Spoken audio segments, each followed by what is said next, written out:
Hey guys, tonight we're stepping into one of the strangest and most heavily medicated chapters in American history, the golden age of the 1950s housewife, and the little pills that quietly kept her smiling through all of it. Not with therapy, not with help around the house, not with anyone pausing to ask how she was doing. No, with tranquilizers, diet pills, and a small amber bottle that lived on the kitchen windowsill, right between the aspirin and the vitamins, where nobody thinks to look. Before we tuck in, thank you for being here tonight. If this channel has ever helped you drift off, go ahead and hit subscribe and drop a comment telling me the strangest thing your grandmother kept in her medicine cabinet. Statistically, a few of you are about to discover something.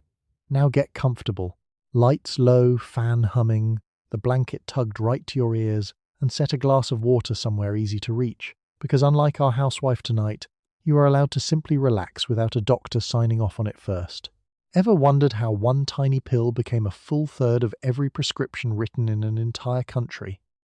What it actually felt like to scrub your whole house feeling absolutely wonderful and then burst into tears at 4 o'clock over nothing at all? Why one of the most famous comedians in America started calling himself Uncle Miltown on national television? What kind of party passes pills around a candy dish like salted peanuts? Why a fancy jeweler would build a diamond case just to hold your nerve medicine? And how, exactly, do you convince a nation of doctors to prescribe something by hiring a surrealist painter to build them an art tunnel about it? Congratulations. You just woke up in suburban America, 1955. Your hair is set into a lacquered helmet. The roast is already in the oven, your husband's boss arrives at 7, and your hands will not stop trembling. But there is a small white pill waiting on the windowsill that promises to fix at least one of those 3 problems. Good luck. You wake before the house does, which is the first item on a list that has no end. The room is still grey, your husband is a shape under the blanket, and the children are silent in a way that will not last. Before your feet find the cold floor, before the coffee, before the day officially begins, you reach for the small bottle on the nightstand and take the first pill.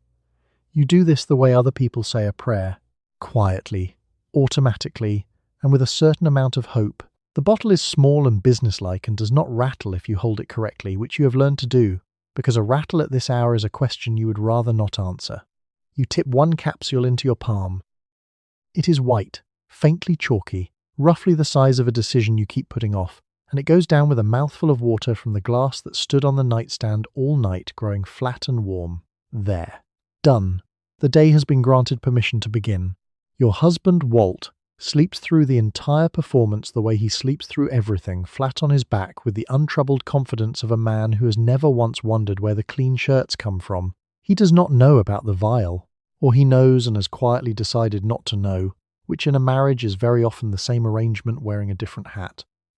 Either way, the dose is yours.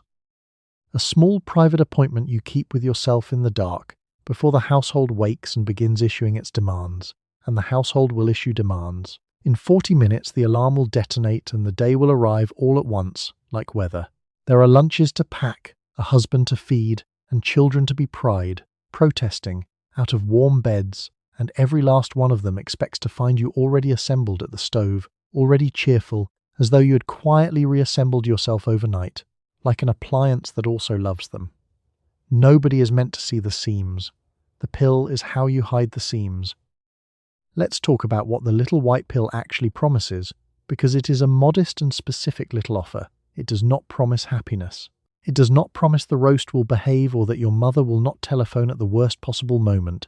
It promises only that the low humming dread at the edge of the morning will be turned down a few degrees, from a shout to a murmur, so you can move through the hours without your hands announcing your business to the room. There is a particular loneliness to being first awake in a sleeping house, and the dose does not cure it so much as make it portable. The refrigerator hums to itself in the kitchen like a large animal thinking something over. A pipe ticks in the wall, keeping its own counsel. You sit on the edge of the mattress one more minute, feeling the remedy begin its quiet work, and for this single minute you are entirely off duty, wanted by no one, responsible to nothing. It is the finest minute of your day, and you spend it alone in the dark, waiting for a drug to make you fit for company. There was a version of you, not so many years ago, who simply woke up and got up, who required no chemical assistance to face an ordinary Tuesday. You remember her fondly and without much detail, the way you remember a girl from school. She would be astonished to learn what it now takes to get you upright and aproned and smiling at the stove, a smile that on a good morning reaches almost, though not quite, all the way to your eyes. But that is a thought for a different hour, and the capsule is already pressing it flat. Your feet find the cold floor. Down the hall a small voice is awake and calling for you, needing something, the way small voices do at every hour without apology. You stand up. You are ready now. You keep it where anyone could see it, which is exactly why no one does. The little amber bottle sits on the kitchen windowsill between the aspirin and the vitamins, in the bright company of things nobody hides. That is the whole strategy. A pill you take in secret would raise questions, but a pill that lives beside the multivitamins is simply part of the household, like the salt. You reach for it a dozen times a day without deciding to, and the cotton wad in the neck is long gone. The genius of the windowsill is that it turns a controlled substance into a condiment. Up there in the flat morning light, beside the aspirin and the chalky orange vitamins and the little tin of bicarbonate for when the casserole fights back, the bottle looks like exactly what everyone has decided it is. Ordinary, harmless and forgettable. A guest could stand at your sink washing her hands and stare directly at it and register nothing, because the eye slides right off the things it expects to see. Missus Pruitt from 2 doors down keeps hers in the very same spot, you happen to know, having once fetched a glass of water in her kitchen and clocked the twin vial without a single word passing between you. This is the unspoken Freemasonry of the street. Everyone's is on the windowsill. Everyone's windowsill is a small, honest shrine to getting through the day, and everyone has agreed, unanimously and without ever holding a meeting, to call the whole thing vitamins. The cylinder itself has developed opinions over the months. Its label has gone soft and grease spotted from kitchen life. Its cap turns with a particular reluctant squeak you could identify blindfolded. The cotton wad the druggist tamped so carefully into the neck vanished weeks ago, fished out with one finger on a bad afternoon and never replaced, because the cotton was for people who open the container occasionally. Let's be honest about how often your hand goes up there. It is not once a day, the tidy morning dose of the doctor's prescribing fantasy. It is whenever the day sharpens a point and aims it at you. The telephone that rings with bad news. The scorch of an iron left flat too long. The particular sentence your mother-in-law can deliver that quietly removes the floor from a room. Up goes the hand, off comes the squeaking cap, and the windowsill dispenses its small mercy like a saint who has long since stopped asking what you did to deserve it. The children have never once asked about the vial, which tells you everything about how well the disguise works. To them it is furniture. It has always been there, between the aspirin and the vitamins, as permanent and unremarkable as the salt box. Someday one of them will be grown and will suddenly understand, in a cold rush, what their mother kept on the windowsill and why, and will feel the floor tilt under them. But not today. Today they thunder past it to the cereal, seeing absolutely nothing. You could keep it in the cabinet. You could keep it in your handbag, locked away, discreet, honest about what it is. But the windowsill is a decision you made without quite making it, and the decision was this. A thing you hide is a thing you are ashamed of, and you are not ashamed. You are tired, and tired things live out in the open where a tired woman can reach them without bending. So it stays in the light, hiding behind its own visibility, the most secret object in the house, wearing no disguise at all except your neighbour's matching silence. You screw the cap back on. It squeaks. The refrigerator hums its agreement from across the room, and the cylinder settles back into its place on the sill, patient as a cat, waiting for the next time the day comes at you with a point. You step onto the bathroom scale the way a defendant approaches the bench. The needle swings, settles, and delivers its verdict, and the verdict is rarely an acquittal. Somewhere along the way, staying thin stopped being a preference and became a duty. One of the many unpaid jobs listed nowhere but enforced everywhere. Your husband has never mentioned the number. He does not have to. The magazines mention it, the neighbours mention it, and the doctor has already suggested something for it that comes in a bottle. The scale does not editorialise, which is somehow worse. It simply reports. There is no kindness in a needle and no context either. It does not know you are up twice in the night. It does not care that the number is doing something no woman in a magazine has apparently ever done. It just swings to a figure and holds there, smug as a bank teller, while you stand on it in your bare feet trying to weigh less through sheer force of posture. You have theories about the number.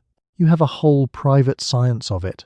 You weigh yourself before breakfast, after the bath, and at the exact bottom of an exhale, having removed your wedding ring and your wristwatch and, on one memorable morning, your earrings, as though half an ounce of costume jewellery stood between you and the woman on the cover. The scale is unmoved by any of it. It is not legally binding, it only behaves as if it were. The scale has seen every trick and respects none of them. And so, in the cabinet above the sink, there is a bottle for this too. Of course there is. This is the other kind. Not the calm one, but the bright one. The little pill that closes your appetite like a hand closing a drawer, and makes lunch feel not so much skipped as beside the point. Take one and the hunger simply resigns. It hands in its notice, clears out its desk, and you float through the afternoon on coffee and cigarettes and a thin electric hum, and the dresses go on easier, and the scale, at last, grudgingly, gives up a little ground. Nobody told you the two habits were connected. Nobody had to. Your friend Arlene mentioned, over bridge, in the same tone she might recommend a hairdresser, that her doctor had given her something marvellous for the pounds. And Arlene sets the cards down as she says it, never once looking up. And by the following Tuesday you had something marvellous too. That is how the whole system travels, not through advertisements but across card tables, one calm, confident recommendation at a time. The good news passed hand to hand like a casserole recipe. Here is what the scale cannot tell you, being only a needle and a spring. It cannot tell you that the trimness it is finally rewarding is not discipline but chemistry. It cannot tell you that the body it approves of is the same body that gripped the banister too hard on the stairs this morning, that woke at 3 with its heart going like a bird trapped in a room. The scale sees a smaller woman and calls it progress. It has no readout for the cost, and no one has bothered to install one. You step off.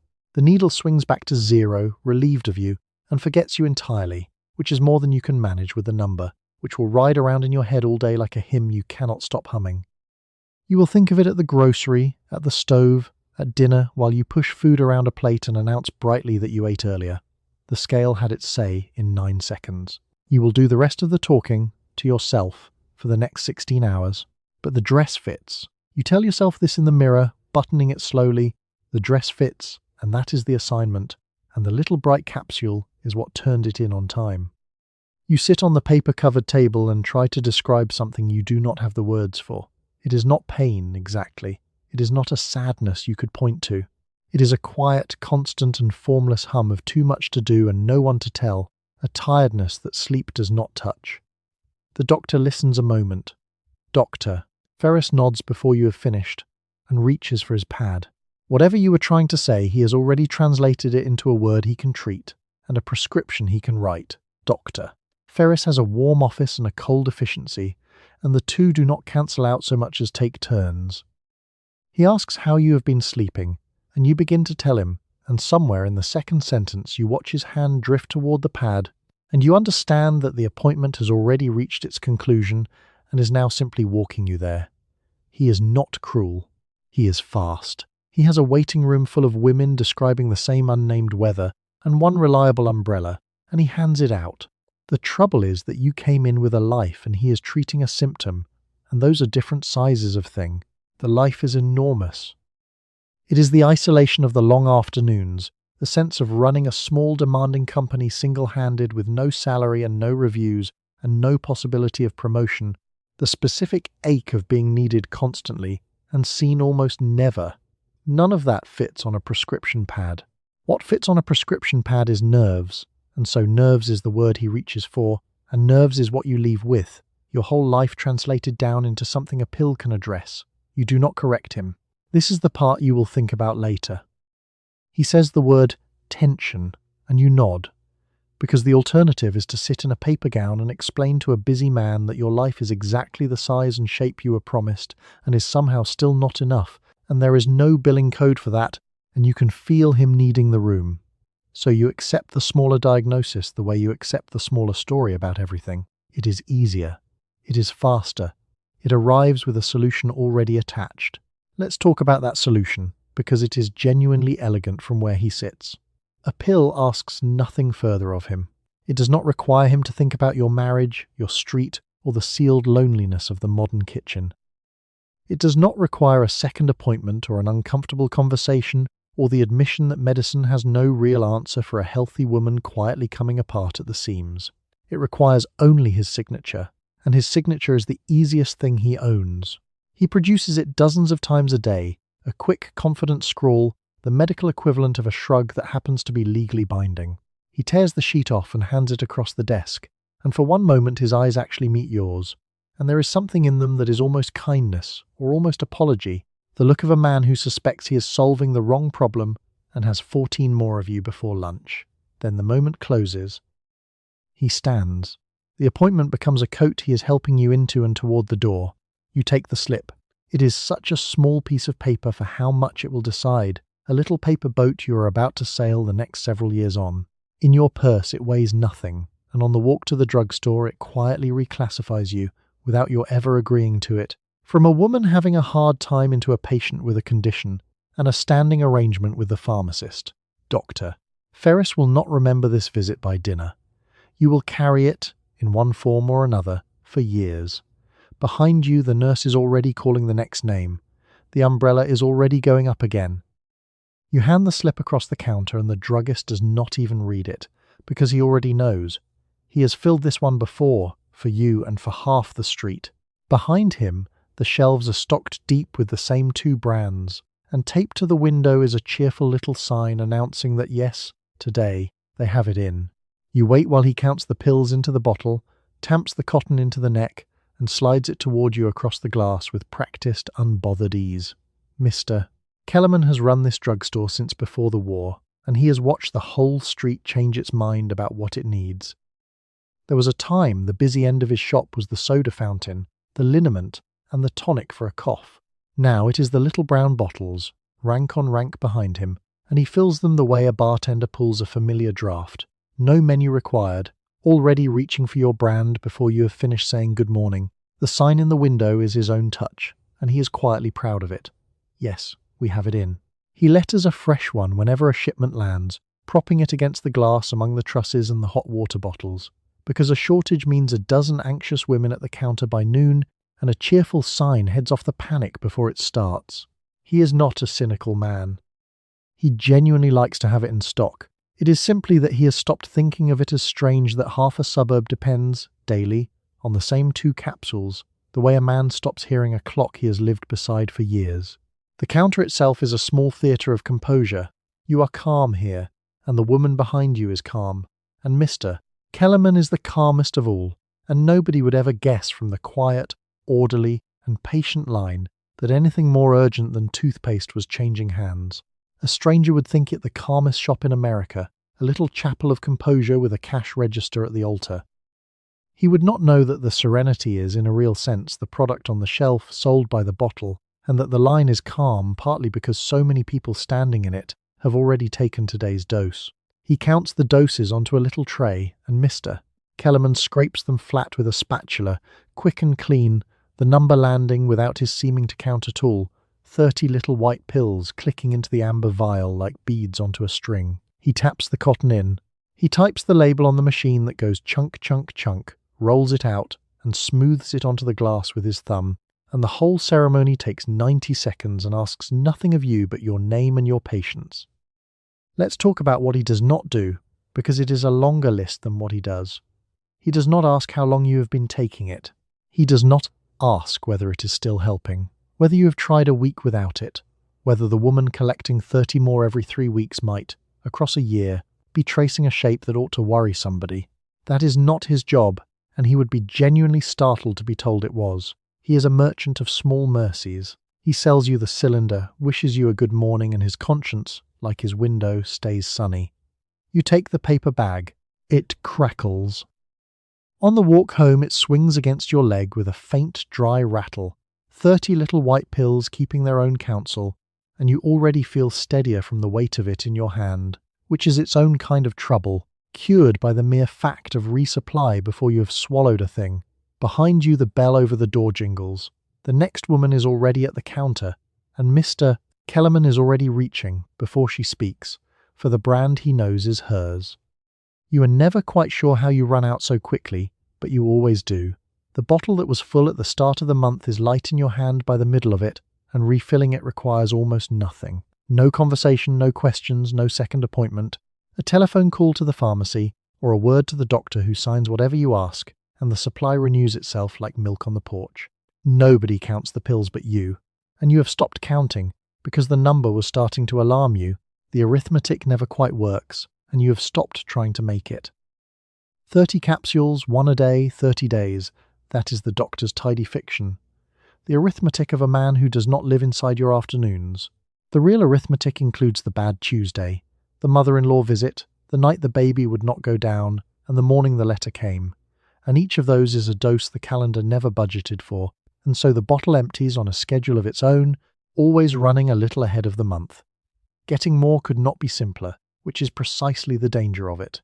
There is no gate to pass, no second look, no moment where a person with authority pauses and says, "Now, let us see. How much of this have you actually had?" There is a telephone and a number you know by heart, and Mr. Kellerman's voice saying, "Of course, it will be ready this afternoon," and the whole transaction is briefer and less remarked upon than ordering a chicken. The system was built to be frictionless, and friction is the only thing that would have saved you. Your friend Dolores refills hers by mail, if you can believe it, a little arrangement with a pharmacy 2 towns over so the bottles arrive plain and brown in the afternoon post. No counter, no clerk, no face involved at all. She mentioned this the way one mentions a clever trick for keeping lettuce crisp. You were, you will admit, impressed.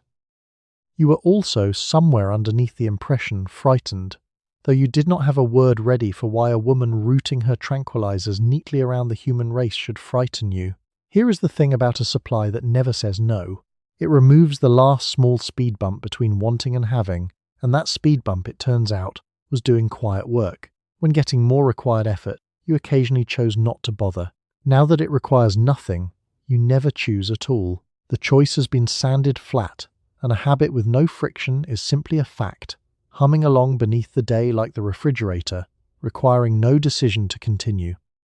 You have started lately to keep a reserve, a few little white pills tucked into the little case, a few more hidden in the aspirin vial among their innocent cousins, a private, strategic, and growing stockpile against the day the shipment is late or the doctor is away or the world otherwise conspires to come between you and the windowsill. You would not call this hoarding. Hoarding is what frightened people do. You are simply being sensible, the way you are sensible about candles before a storm. But you notice, if you are honest in the flat grey minute before sleep, that you never laid in a reserve of aspirin. You never once worried about running out of vitamins. There is exactly one thing in the house you cannot imagine being without for even a day. One cylinder whose lightness in your hand can put a cold thread of dread through an otherwise ordinary afternoon.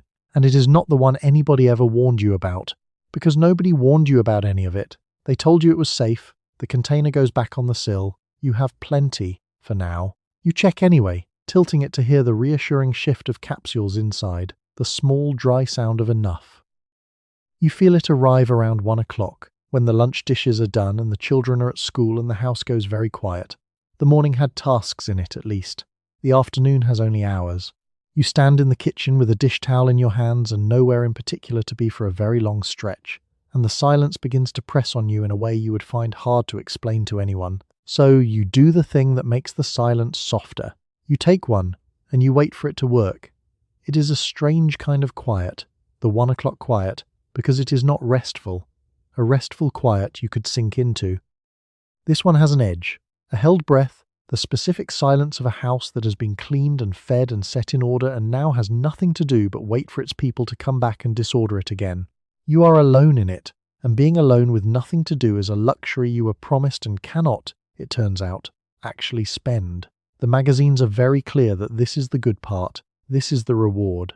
The modern kitchen practically runs itself, they say, and the modern wife is therefore free, liberated, at leisure. What the magazines never explain is what a person is supposed to do with leisure that arrives every single afternoon in a house with no one in it. Leisure, it turns out, is only restful if it is occasional. Served daily, in these portions it curdles into something else. So you invent tasks. You reorganize the linen closet that did not need reorganizing. You polish silver no one will use until Thanksgiving. You iron things that were not wrinkled, slowly, stretching the work to cover the hours, because a task, however invented, is a place to stand. Up and down the street, the other women do the same, you have noticed. Out there at 2 o'clock deadheading roses that were already deadheaded yesterday, a whole block performing industry at one another across the lawns, like a set of wind-up toys someone forgot to let run down. But some afternoons no invented task will hold, and the quiet gets all the way in, and that is when your hand goes to the windowsill. Not because anything is wrong. Nothing is wrong. That is almost the worst of it. There is no crisis to point to, no reason a person could say aloud without sounding ungrateful, just the enormous soft weight of an afternoon with nothing in it and no one to be it for, pressing down until a pill seems like the only door out of the room. And the capsule does open a door, of a kind. 20 minutes after you take it, the quiet loses its edge. The held breath lets go. The afternoon is still empty, but the emptiness stops feeling like a hand at your throat and starts feeling like weather you can sit inside.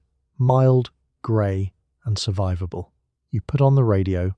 You sit at the kitchen table with a cup of coffee going cold, and you are, if not content, at least no longer at war with the clock.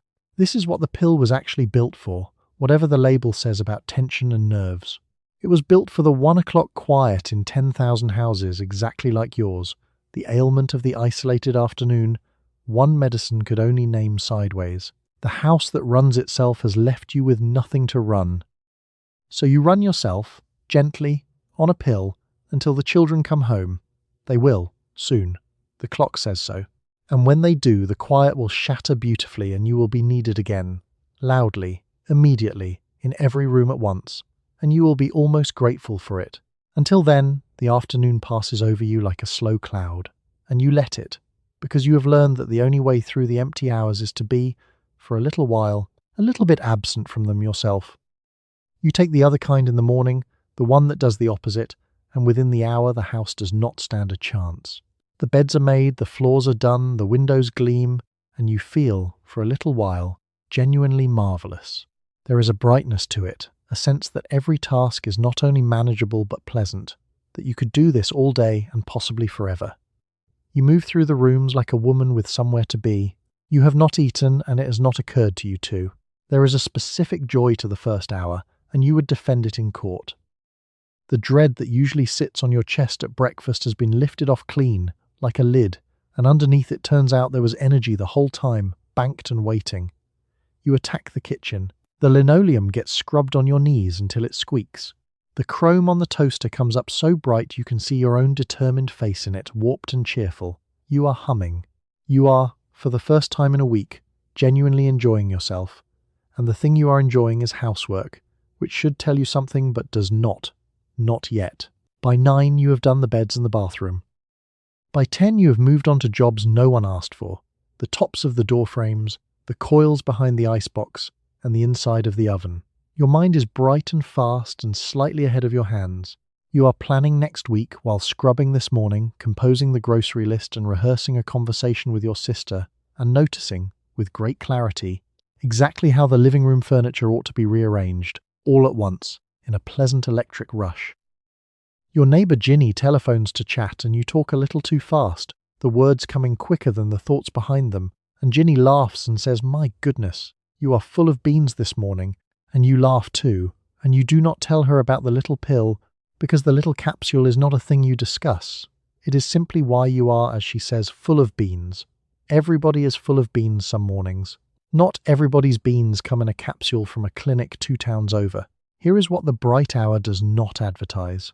It is a loan, not a gift, and the interest is steep, and it always, always comes to collect. But that is hours away yet, over the hill of the afternoon, invisible from here, and here is so pleasant. Here the floors gleam and the mind sparkles and the body feels light and tireless and thin, gloriously thin. Because you have not eaten and food seems like a quaint custom, other people observe. Why would you stop to eat? Eating would only slow the wonderful machine you have become. You catch sight of yourself in the hall mirror around 11, mid-stride, rag in hand, and you look, you think, marvellous, flushed, bright-eyed, moving. A woman with somewhere to be, even though the somewhere is only the next room and the being is only more cleaning. You do not notice the slight tremor in the hand holding the rag. You do not notice that your jaw has been clenched for 2 hours, or that your heart is running a little fast for a woman standing still in a hallway. You notice only that you feel, at last, capable, and capable is a feeling you would do almost anything to keep. That is the hook, though you would not call it that. Not the energy itself, but the memory of it, the knowledge that this feeling exists and lives in the cabinet, and can be summoned any grey morning you cannot face. The house did not stand a chance today. Tomorrow, when the dread comes back heavier for having been lifted, you will remember how good today felt, and you will reach for the bright one again, and the machine will start up, humming, tireless, thin, and entirely on loan. You notice the change around 4 o'clock, when the brightness that carried you through the morning quietly withdraws its support. The energy does not fade so much as fall, all at once, leaving you flat, irritable, and strangely close to tears over nothing you can name. The house that felt conquerable at 10 now feels enormous. Your husband will be home soon and will expect a certain version of you, the calm one, the pleasant one. You know exactly how to summon her. You go to the cabinet, because the fix for the pill is another pill. The crash does not announce itself. It just arrives, the way a tide goes out, and suddenly the wonderful machine of the morning is a woman sitting at the kitchen table at 4:30 with her head in her hands, wondering why the light has gone flat and yellow, and why she wants, quite badly, to cry about the dish drainer. Nothing has happened. The dish drainer is fine. It is simply that the loan has been called in, all at once, with interest, and the interest is despair. This is the part the bright capsule does not put on its label, the long, slow fall off the back of the high.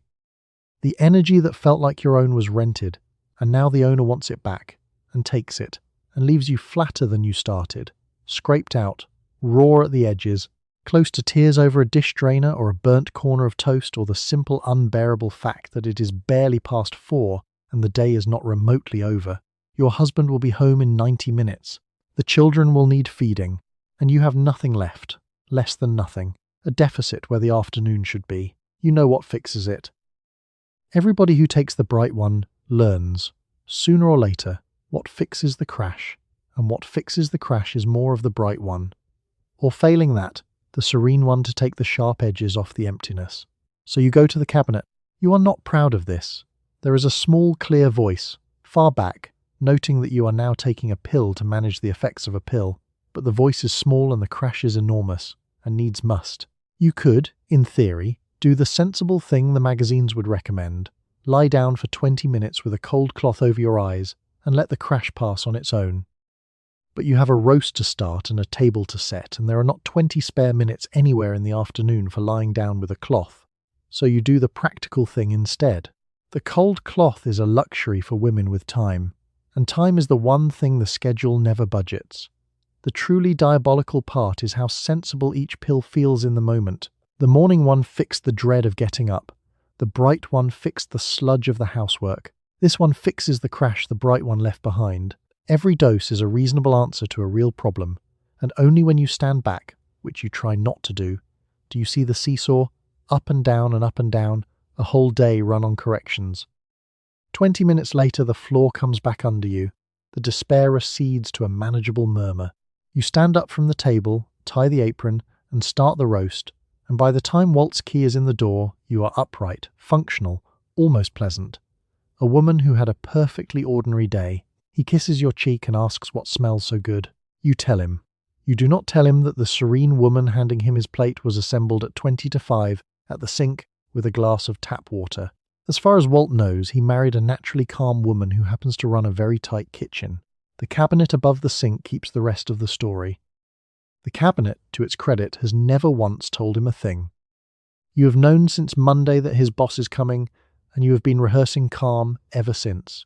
Everything has to be right, and right is a moving target. The roast, the tablecloth, the children scrubbed and silent, and above all you, gracious and unbothered. As if hosting the man who controls your family's future were a thing you did for fun. Your hands have been unsteady all afternoon, so an hour before they arrive, you take one, and you feel the tremor smooth out, and you put on the face the evening requires. Mr. Dwyer is a large pink man who laughs at his own jokes a half-second before he finishes them, and your family's next 5 years are, in some sense you try not to look at directly, sitting in his gift. Walt has explained it more than once. not unkindly. A warm evening, a wife who charms, and there could be a promotion in it, a raise, the bigger house. A bad impression, and there is the slow suspicion that Walt is not quite management material and his home not quite in order.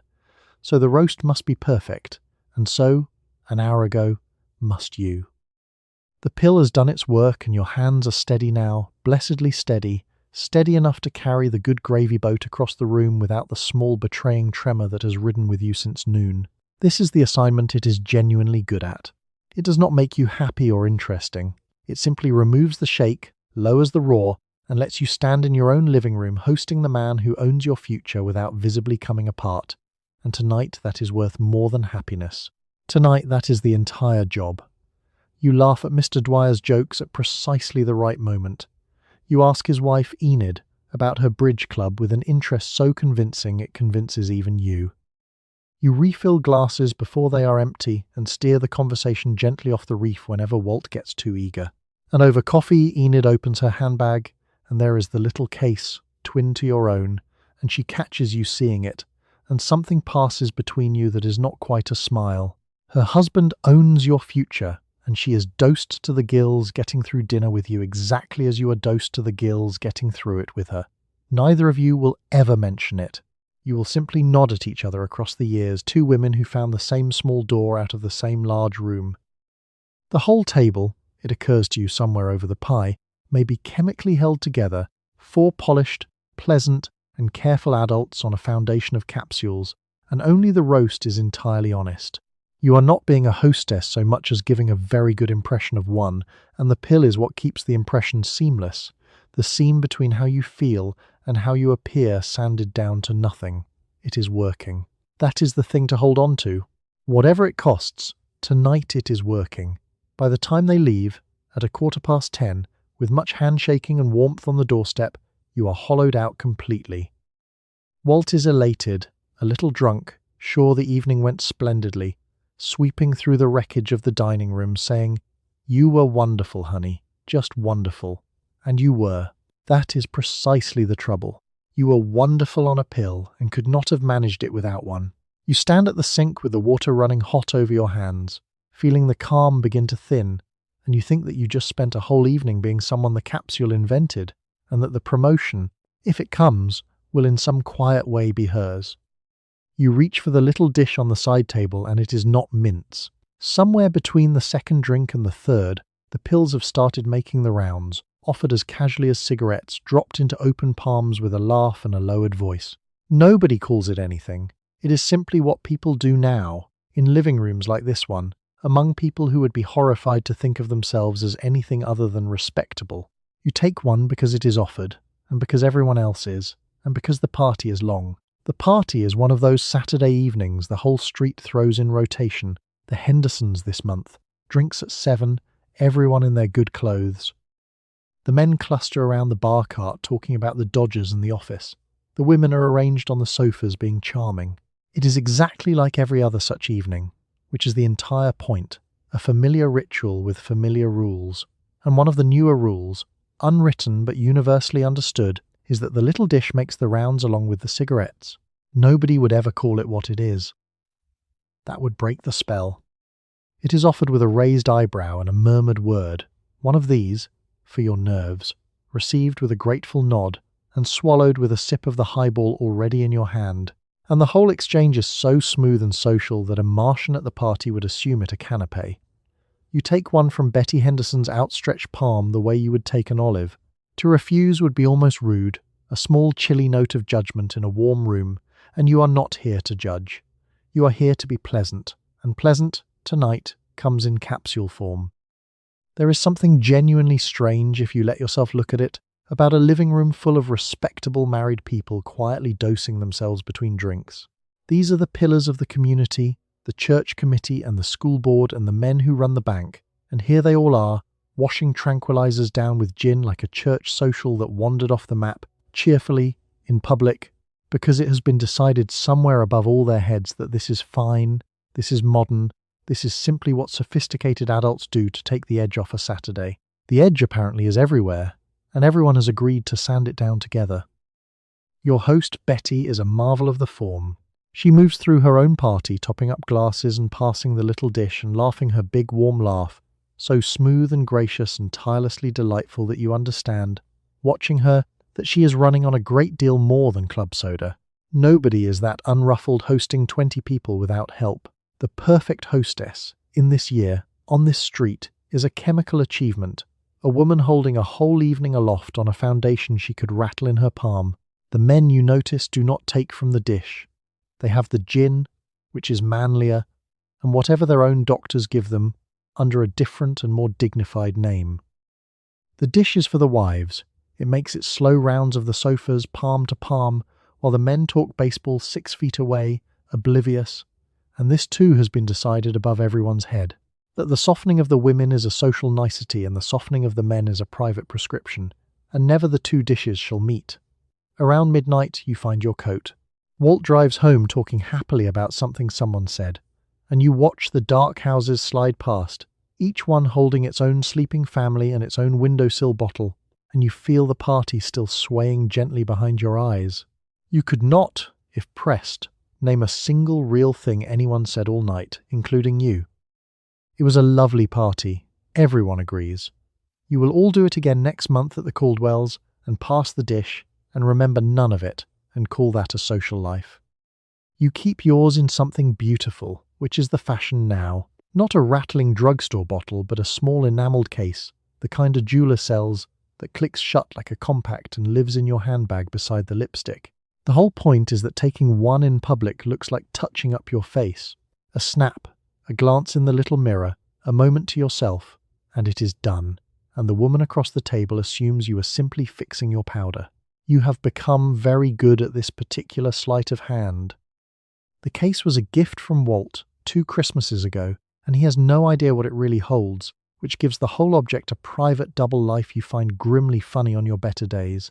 He bought it because a jeweller told him it was what elegant women carried, and that is the joke. Elegant women carry these precisely so they can do in public what you do in public. He imagines it holds aspirin, or mints, or nothing, a pretty trinket. It holds your afternoons, the thing that gets you from the luncheon to the car without your nerves showing. The technique took practice, and you are proud of it, in a way you cannot share with anyone. The trick is to make the dose look like grooming. At a restaurant table, you murmur something about your lipstick, take out the case, angle it as though it held a mirror, slip the pill between your lips as though blotting your lipstick, and you are done, medicated, calm, and the women across the table have registered only a moment of ordinary feminine maintenance.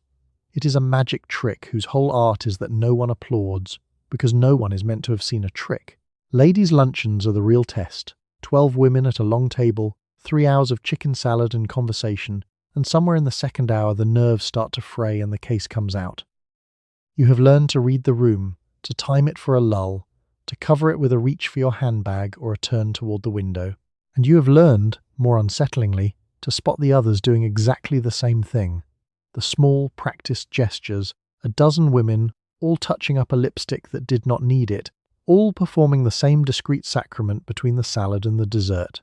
The finest of them can dose mid-sentence, without a pause, without a tell, the case appearing and vanishing so smoothly that if you did not know to look, you would swear the woman had merely brushed a crumb from her lip. She does it while telling a story, never once breaking the thread, and only another practitioner catches the beat where the pill goes home. You admire it the way you admire any mastery. It is a genuine skill. It is also, nothing anyone should ever have needed to become good at. There is a cost to the disguise that the disguise itself conceals, even from you. When a thing is this easy to hide, you never have to account for it. Not to your husband, not to your friends, not to yourself. The bottle on the counter at least sat there in the light, countable. The case in your handbag reports to no one. It travels everywhere, silent, always full, and it has quietly made the dose invisible not only to the room but to your own reckoning, so that you genuinely could not tell anyone, if they asked, how many times today the little mirror came out. You snap it shut. The click is the most satisfying sound it makes, small, sharp, and final. The sound of a secret keeping itself. You drop it back into your handbag beside the actual lipstick, its innocent twin, and you turn back to the table and pick up the conversation exactly where you left it. And no one, not one of these 12 women, could say you had done anything at all except be, as always, perfectly composed. You measure yourself against the woman next door without ever meaning to. Her lawn, her children, her waistline, and above all her composure, that unruffled surface she carries to the mailbox every morning as if nothing in her life has ever gone wrong. You wonder how she manages it. Then one afternoon, over coffee, she opens her handbag for a cigarette, and you see the same little case you carry, and you understand that her calm and yours are drawn from the very same well. Neither of you says a single word about it. Her name is Marjorie, and she is, by every visible measure, winning. Her roses are better than your roses. Her children are cleaner than your children, or at least quieter about being dirty. Her husband washes the car on Sundays with a contentment that seems to radiate off the driveway, and Marjorie stands on the porch in a fresh dress at 8 o'clock, looking like she has been awake and delighted since roughly the previous Tuesday. You have measured yourself against her so many times that she has stopped being a person and become a scoreboard. What the scoreboard does not show is the effort underneath it, and effort, in this neighbourhood, is the one thing you are never allowed to display. The whole game is to make it look effortless.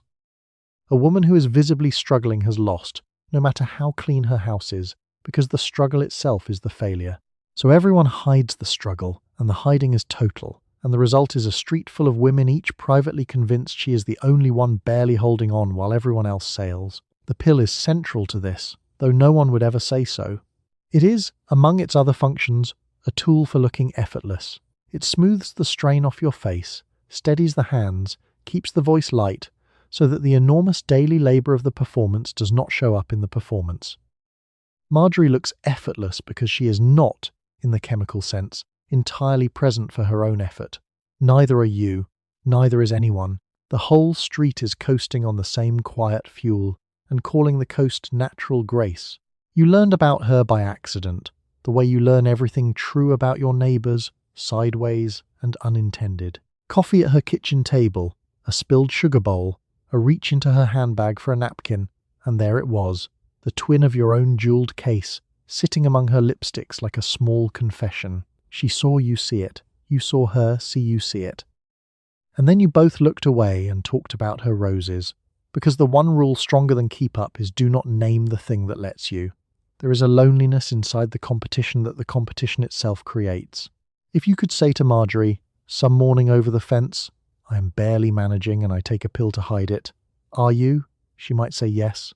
And the whole exhausting race might dissolve into something like company. But you cannot say it. The saying is forbidden, more forbidden than the taking. So you keep the fence between you, and you keep score, and you both go on believing, against all the evidence in both handbags, that the other one has it figured out. You wave to her now, across the driveways, and she waves back, both of you bright, composed, and untroubled in the morning sun, two women performing ease at each other over a strip of mowed grass. She looks wonderful. You look wonderful. Somewhere in both of your kitchens a bottle sits on a sill, and somewhere in both of your handbags a case waits for the afternoon, and neither of you will ever, as long as you live on this street, admit that the ease is manufactured. That would be losing. Better to keep smiling, better to keep score. You have started, lately, to describe yourself with his word, not out loud, and not to anyone, but in the private running commentary inside your own head, where you now say nerves the way you once said tired. A month ago that word belonged to Dr. Ferris and lived on a slip of paper in a drawer. Now it lives in you, quietly rewriting how you account for your own afternoons, folding the empty hours and the silent house and the crying over nothing into one small defect located entirely inside you. It is a trick of relocation, and it is beautifully done. Your trouble used to be out there in the world, in the isolation and the unpaid unending job, and a marriage that runs invisibly on you. Now, the trouble is a flaw in your own wiring, something you were born with and carry under your good dress, and the convenience of that, for everyone but you, is that a flaw in your wiring is a thing a pill can reach, and a life cannot. Nothing out there has to move an inch. The blame has been quietly reassigned, indoors, to you. Consider the kitchen, which by every right was a co-defendant in all this. The silence in it, the isolation of it, the way it needs you in every room and thanks you in none, all of it walked into the office with you, and none of it walked out. Charged, the instant the word landed on you, the whole arrangement was quietly acquitted. You got the diagnosis. The kitchen got off without a scratch and went back to whistling, innocent as a Sunday. Dr. Ferris did not invent the trick and does not quite know he is doing it. He inherited it, along with the eye chart and the cold end of the stethoscope, from his training and his journals and the drug advertisements that arrive in his mail describing exactly one patient, the anxious woman, the tense housewife, whose trouble is built in and whose cure comes in a bottle. He reads from that framework the way a grocer reads a price tag, never wondering who printed it, and the framework has a woman-shaped hole in it, and you fit, and in you go, relabeled, medicated, filed under N. Your friend Harriet went to a different doctor 3 towns over, a man who has never met Dr. Ferris in his life, and came home with the identical word on an identical slip. Harriet ran a payroll office before she married. Harriet can organise a church bazaar like a general moving divisions, the tea urns and the folding chairs deployed to the inch. And Harriet too has been informed that her difficulty is nerves and sent home with the same small bottle. 2 competent women, 2 offices, 1 word, and the word describes neither of you. It describes the shape of the hole you are both being posted into. The cruel part you discover the one time you try to argue.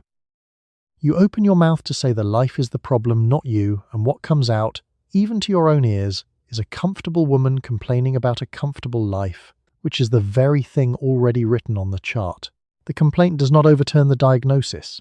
The complaint signs it, so you stop complaining. You take the word, and the capsule stapled to the word, and somewhere in the daily swallowing of both you begin, against your own better sense, to believe it. By spring you no longer need him to tell you what is wrong with you. You tell yourself, every grey afternoon, reaching up to the shelf above the sink. The diagnosis has taken a small room in your head and pays its rent on time, quietly, by keeping you certain the fault is private, chemical, and yours, and by seeing to it that the kitchen and the marriage and the long silent afternoons are never once called back in for questioning. They have alibis now. You screw the cap back on, set the bottle among the vitamins where it looks like nothing, and go start the potatoes. You have seen her 1,000 times without ever meeting her. She is in the magazines, in the doctor's pamphlets, on the film they showed at the community centre, the calm and smiling wife who has clearly never once wanted to scream into a dish towel. Her kitchen is spotless, and so is her mood.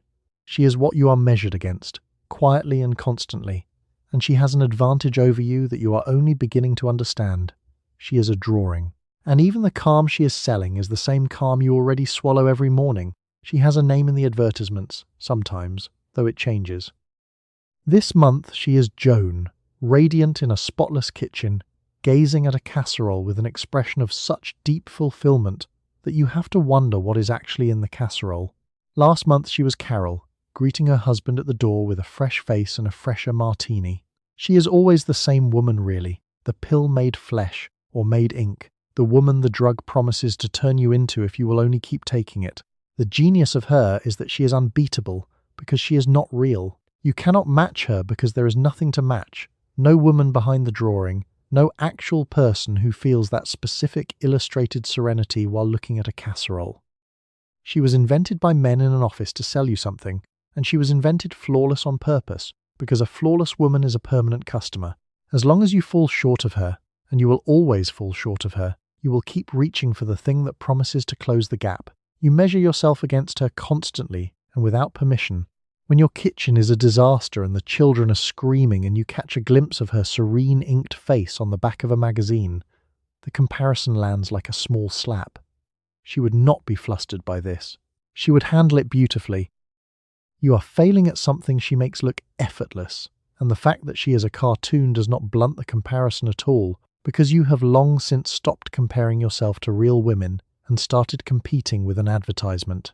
Your daughter, 7 years old, points at one of these ads and says, matter-of-factly, that the lady looks happy, and something in you goes very still, because your daughter is learning her from the same page you did. She is absorbing, at 7, the woman she is supposed to become, the serene, smiling wife with the spotless kitchen, and she does not know, cannot know, what you have learned the hard way, which is what it actually costs to look like that, and where the composure is kept, and how it is dosed. Here is the panel the ad always leaves out. It will not show Joan at 4:30, scraped hollow by the crash. It will not show Carol's hands shaking before the boss arrives, or the little case, or the bottle on the sill.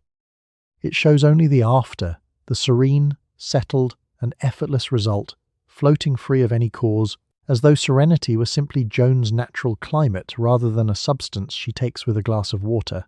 The before is the part you live. The after is the part they sell. You put the magazine down. Joan goes on smiling at her casserole from the back cover, permanently, tirelessly, the way only an ink woman can, and you go back to your actual kitchen with its actual mess and its actual bottle, and you understand, with a clarity that does not comfort you at all, that you are chasing a woman who does not exist, using a drug that very much does. She will never get tired. You already are. That is the whole contest, and it was rigged before you ever entered it.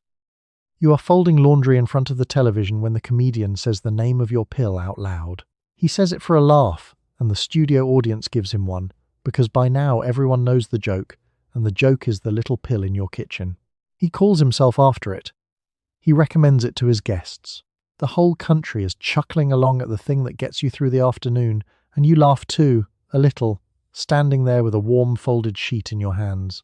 His name is known in every house in America, and tonight, like most nights, he is very funny, and the thing he has decided is funny is the little capsule in your kitchen. He calls himself Uncle after it, wears the joke like a favourite hat, drops the name into his monologue knowing it will land, because everyone watching is either taking it or married to someone who is. The laugh is enormous. It is the laugh of a whole country recognizing itself, a little sheepishly, in a punchline. There is something genuinely disorienting about hearing your private mercy turned into a national gag. The bottle on your kitchen ledge is not funny to you. It is the thing that got you through this afternoon, this dinner, this week. But out there, under the studio lights, it is a bit, a reliable chuckle, shorthand for the whole tranquilized mood of the times, worked right there between the mother-in-law jokes and the material about his wife's cooking. He does not know your name, and yet he has your number exactly, and a great many living rooms nod along.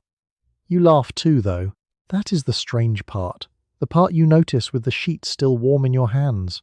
You laugh because it is funny, because he is good, because there is a real relief in hearing the unspeakable thing said out loud on television, made light, made shared.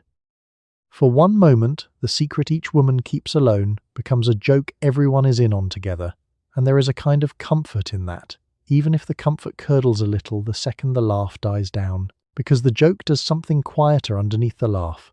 It makes the whole arrangement seem normal, harmless, even charming, a national quirk rather than a national dependence. If the most famous man on television can wink at it in front of millions, how bad can it be? The joke is not a warning. It is a permission slip, signed by a celebrity, delivered to your living room, telling you that the thing in your kitchen is not a problem but a punchline, and everyone is fine, and have another. Walt watches from his chair and laughs his big easy laugh and says something about how everybody is on those things now, and you agree, lightly, folding, and neither of you connects the joke on the screen to the bottle on the sill 20 feet away. That is how well the joke works. It is about everyone, which means it is about no one, which means it is not about you, specifically, standing here with a case in your handbag, and a small cold understanding that the comedian is describing your life. The bit ends. He moves on to something about his mother, and the country stops laughing at the dose and starts laughing at the next thing, and you finish the sheets, and the moment closes over without a mark. But it stays with you a little, the sound of all those people finding your afternoon so amusing. You did not know, until tonight, that you were part of something big enough to be a punchline. It should feel like company. Mostly it feels like being seen and not seen at exactly the same time. You get to the counter and, for the first time, the answer is no. The druggist spreads his hands, almost apologetic. There has been a run on it. The shipment is late, half the city seems to want the same thing you want, and there is nothing on the shelf where your brand usually sits. You feel something you were not prepared to feel over a prescription, a small cold flicker of panic, the sudden arithmetic of how many you have left at home. You had never once thought of yourself as someone who could run out.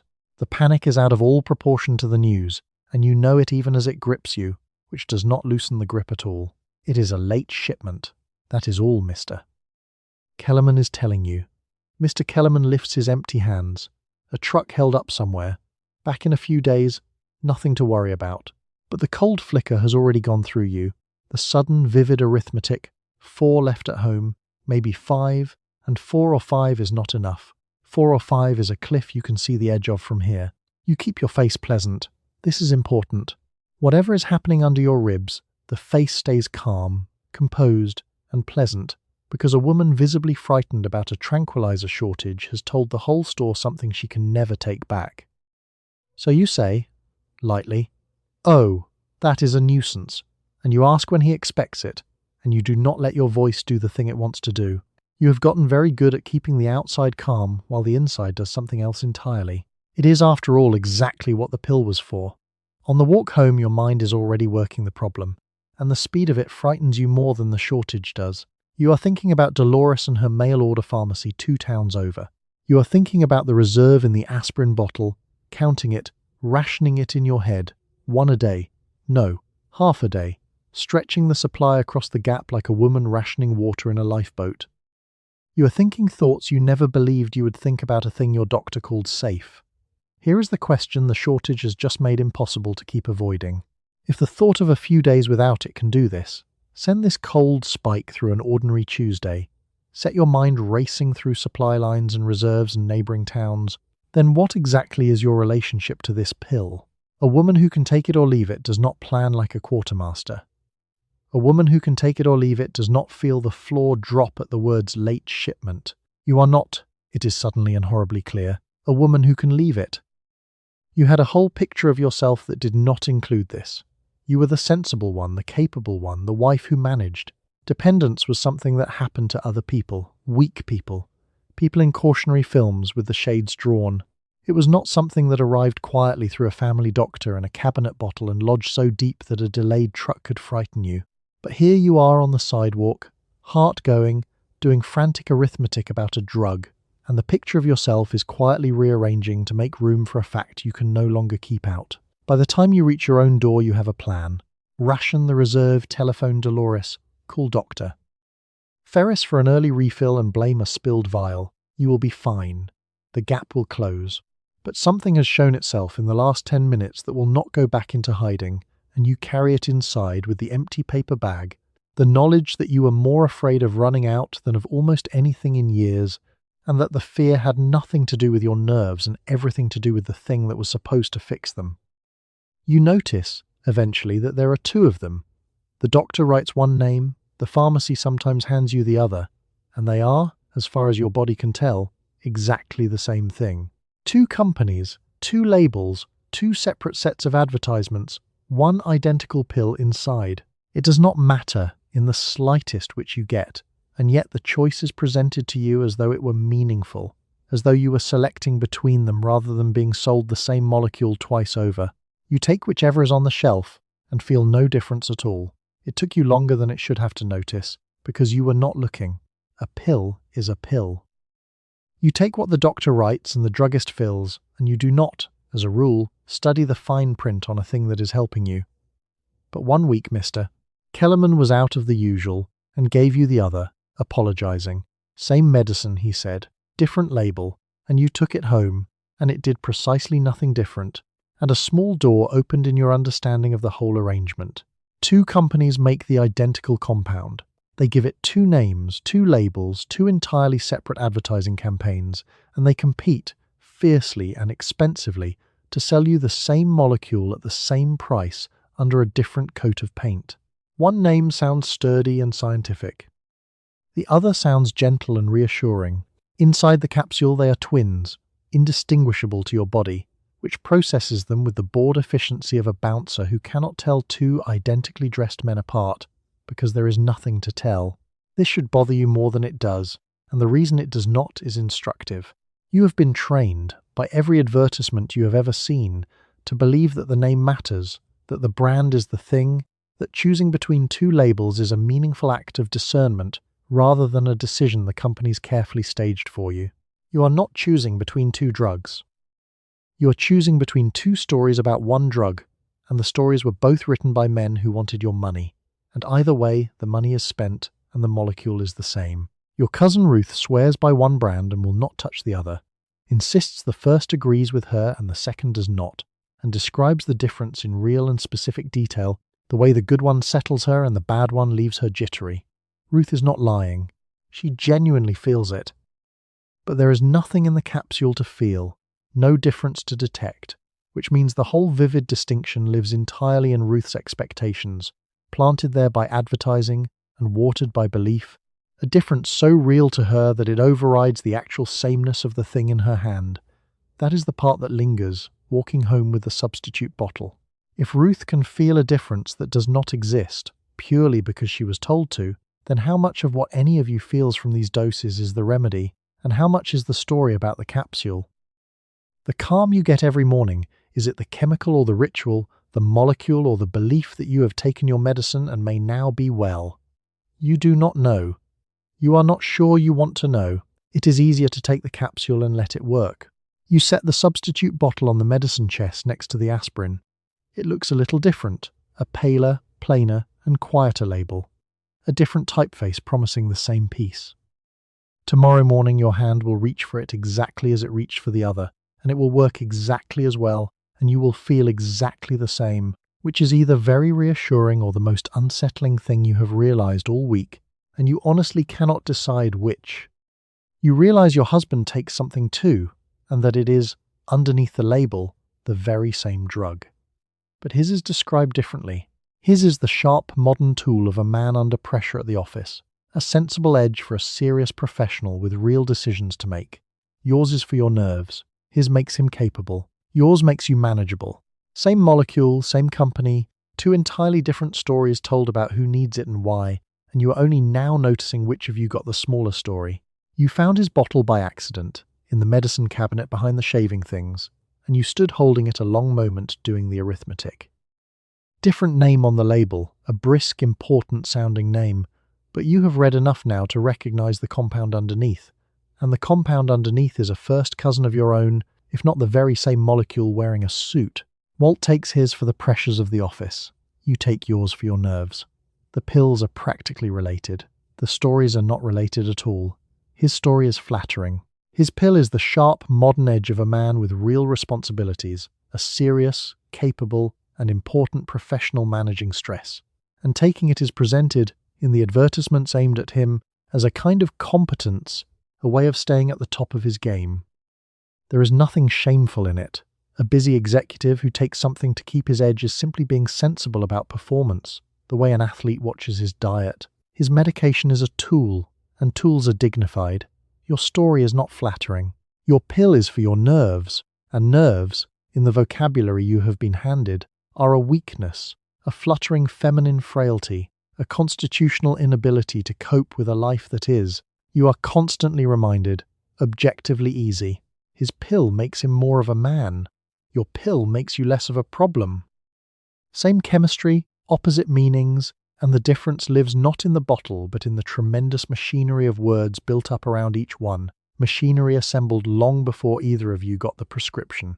You think of your brother-in-law Gordon, who takes his openly, mentions the office pressure and the little something his doctor gives him with the easy candour of a man discussing his golf handicap.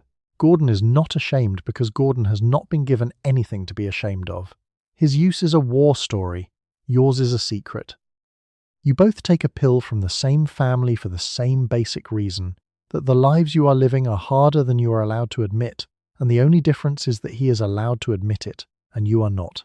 The unfairness of it sits in your chest, and then, characteristically, you reach up and take something to make the sitting more bearable, which is the whole trap folding shut in miniature. Even your resentment of the double standard gets medicated away, smoothed to a murmur, because the one thing your pill is truly excellent at is making you quieter about the reasons you might need it. His edge sharpens him. Your nerves are sanded soft. The system could not have designed a neater arrangement if it had sat down and tried. You put his bottle back exactly where you found it, behind the shaving things, and close the cabinet, and your two faces look back from the mirror for a second, his absent, yours composed. Two people in one marriage on two versions of one drug, telling two completely different stories about why. He will never once feel small about his. You will never once feel entitled to feel large about yours. and neither of you will mention it, because the silence is part of the prescription too, written in invisible ink under both labels. You go because a friend went, and because the magazine's promised results, and because the number on the scale has not moved the way it is supposed to. The clinic is not really a doctor's office, though it wears the costume of one. You wait your turn, step on a scale, answer 3 questions, and leave a few minutes later with a week's supply of pills and the distinct sense of having been processed rather than examined. Nobody asked what you ate. Nobody had to. The pills, you are firmly assured, will handle the rest. The clinic occupies a storefront between a shoe repair and a savings bank, and it has the brisk, cheerful, and practiced efficiency of neither medicine nor commerce, but something in between, a business that has learned to wear a white coat. There is a scale, a desk, a nurse with a clipboard, and a doctor you glimpse for 90 seconds, and the whole operation is arranged to move a great many women through it quickly, which it does, with the warm personal attention of a turnstile and the medical curiosity of a parking meter. You give your name, you step on the scale. A nurse named Miss Ivers sets the number down without comment and asks exactly 3 acceptable questions. How is your energy? How is your appetite? Any trouble sleeping? And writes your answers in a shorthand, suggesting she has heard every version and stopped finding them surprising. She does not ask what you eat. She does not ask why you want to lose the weight, or whether the number is a real problem or just a fear you were sold. Those questions belong to a kind of medicine this is only impersonating. The doctor appears roughly on schedule, the way a cuckoo appears from a clock, a tired, pleasant man who looks at your card rather than at you, says the word metabolism as though it settled the matter, and signs. That is his entire contribution, the signature, the same medical shrug you know from Dr. Ferris's office, performed here at higher volume and lower cost. Then Miss Ivers hands you a small envelope of capsules and a printed sheet, takes your money, and calls the next name, and you are back on the sidewalk in under 10 minutes holding a week of chemistry and the distinct sensation of having been run through a machine. What the machine sells, underneath the white coats and the scale, is not weight loss. It is permission. It is the feeling of having done something medical about a body you were taught to be ashamed of, a feeling worth paying for even though the doses are the same crude stimulants a woman could get anywhere, dressed up here in the costume of individualized care.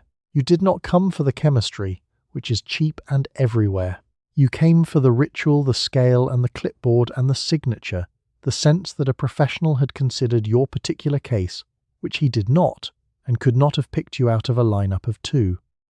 The place travels by word of mouth, one woman leaning to another over bridge.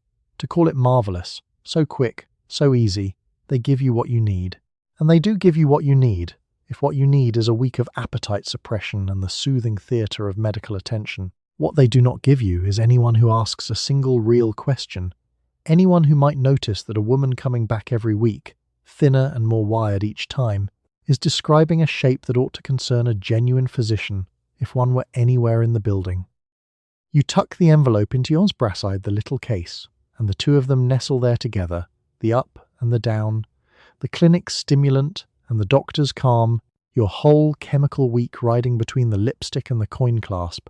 You walk to the bus stop feeling, already, a little lighter, though you have not taken anything yet, cured in advance by the mere fact of the envelope before it has done a single thing. You open the little envelope and find a rainbow inside, a blue one for the morning, a pink one for the afternoon, a green one before bed, each colour assigned its own careful instruction, as if a chemist had studied your particular body and composed a regimen just for you. It feels personal, it feels scientific. What you do not know, and what no one at the clinic will ever tell you, is that the colours are mostly decoration, and that under the cheerful coating most of them are the same stimulant doing the same job. The instruction sheet is a marvel of false precision. The blue capsule is to be taken on rising, it explains, to support morning energy. The pink one at midday, to manage appetite. The green one at bedtime, to promote restful calm, and a small yellow one as needed, for tension. Each colour has its assigned hour and its stated purpose, laid out with the confident specificity of a chemist who has studied your metabolism and composed a symphony to your exact chemistry, and it is all. From the first capsule to the last, an elaborate and beautiful lie. What is actually in the capsules is a much shorter story. Mostly it is amphetamine, the same brisk stimulant in the blue and the pink, and, underneath the calming green promises, quite possibly the green as well, cut here and there with a thyroid extract to speed things along. The colours are not different medicines. The colours are costumes. They exist so that a handful of cheap, crude, and identical drugs can be sold to you as a personalised regimen, a science, a program, rather than as what it is, which is speed in 4 festive hues. The reason the disguise works is that you want it to.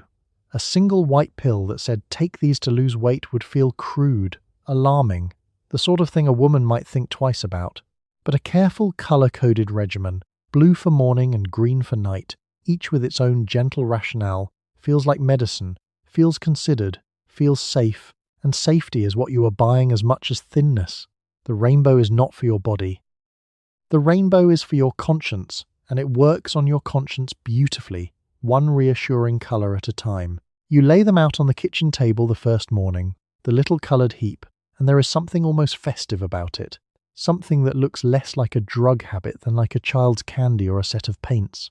Your daughter wanders in, eyes the bright heap, and asks, reasonably, if she may have the pink one, and you sweep them all into your palm faster than you have moved in weeks. Nothing that comes in these cheerful colours is supposed to be dangerous. Danger is grey and clinical and comes with warnings. This comes in blue and pink and green, from a nice clinic Ginny recommended. It is the same lift, of course. That is the joke, buried under the colours.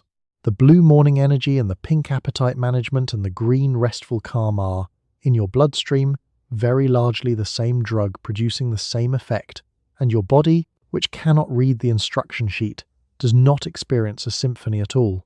It experiences a stimulant 3 or 4 times a day on a schedule, and it responds the only way it knows, with a racing brightness that thins your sleep, quickens your heart, and wears a groove no colour can smooth, but that is later.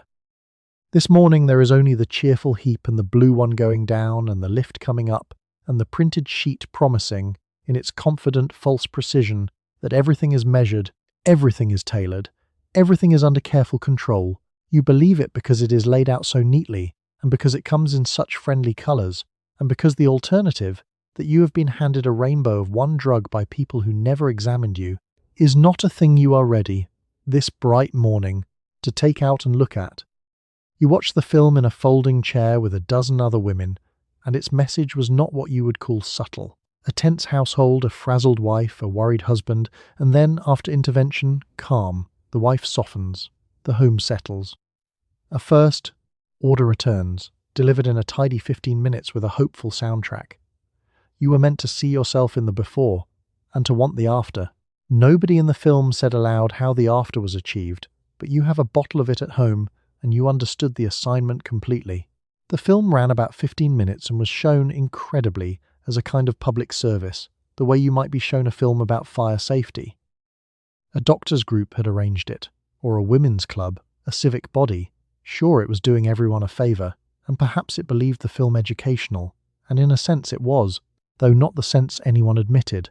You sat in a folding chair with a dozen other wives and watched a household come apart and get put back together. The plot could not have been simpler. There is a wife, and she is tense. She snaps at the children. She burns the dinner.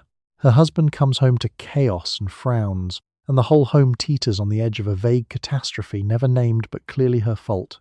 Then, the intervention. A composed doctor, a gentle word, a suggestion. And in the second half, the wife is transformed, serene, smiling, and calm. The dinner unburnt, the children angelic, the husband beaming, the home restored, all of it delivered with a swelling, reassuring score, as though order itself had been prescribed and filled. What the film is careful never to say, in so many words, is how the wife got from the tense half to the calm half.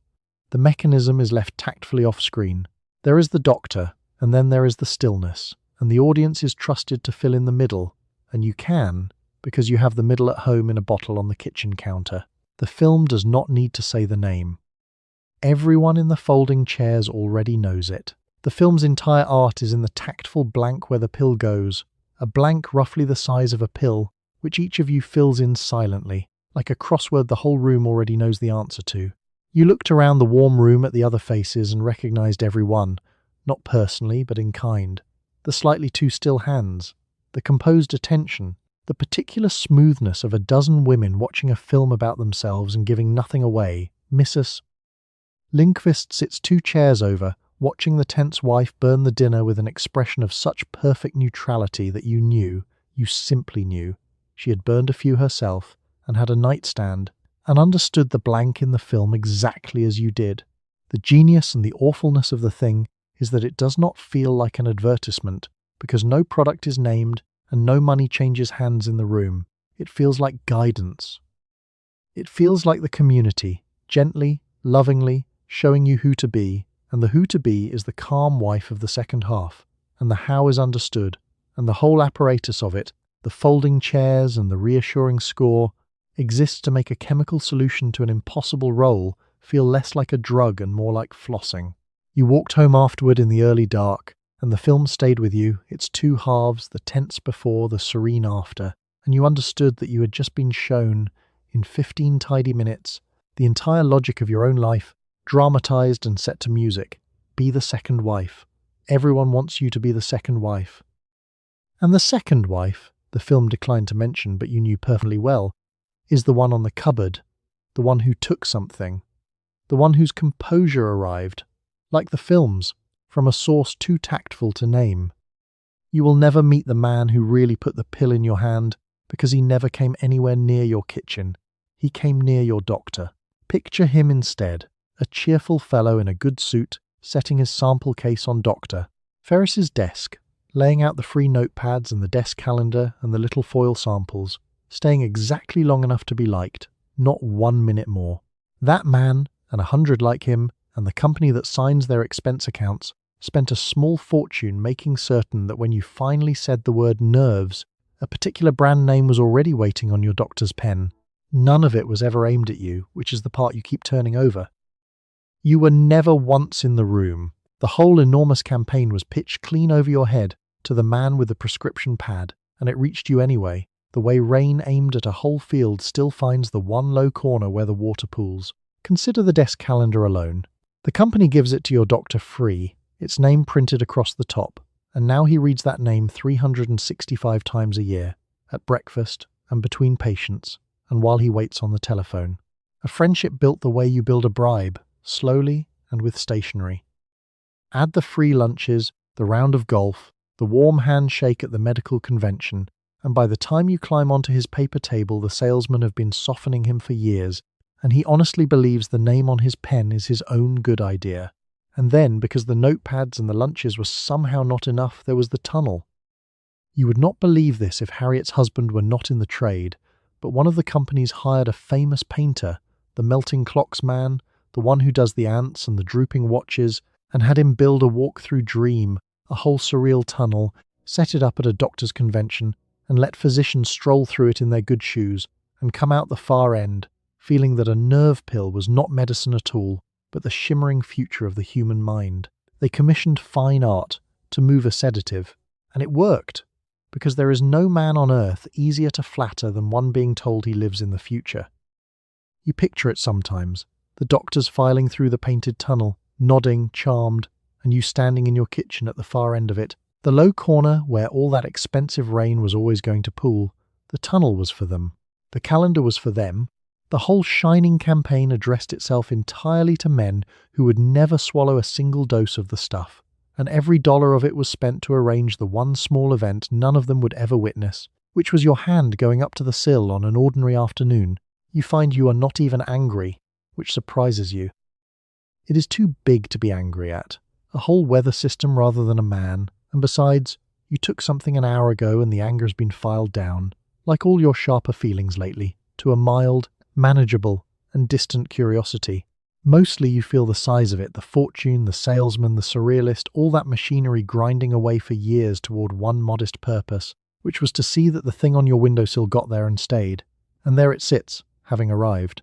Small, white, and chalky, wedged in among the innocent household bottles, looking for all the world as though it strolled in on its own one afternoon and made itself at home. That is the last and best trick of the whole long journey. After the laboratory and the salesman and the painted tunnel, after the fortune spent and the years invested, it manages to look like nothing at all, like a thing that was simply always there. You would never guess anyone had gone to the slightest trouble. You have arranged your entire day around two pills that disagree with each other, one at daybreak to lift you up, one at bedtime to bring you down, a small chemical argument conducted inside you from waking to sleep. When the morning one wears off too soon, you take a little more. When the evening one leaves you groggy, you reach for the morning kind to clear your head. Somewhere in there was a version of you that ran on coffee and stubbornness alone, and lately you have been trying, without much luck, to remember what she did all day. The two pills do not know about each other, but you are the room they fight in. The bright one at daybreak says go, go, go, and floods you with a borrowed energy that feels like your own until it doesn't. The calm one says down, settle, and lays a soft grey blanket over everything, including, sometimes, the parts of you that would prefer to stay awake. Between them, they conduct a running argument from breakfast to bedtime, and you are not the referee. You are the field. You have become, without ever deciding to, a kind of chemist yourself, an amateur pharmacist of your own nervous system, adjusting the doses by feel. Too flat this morning?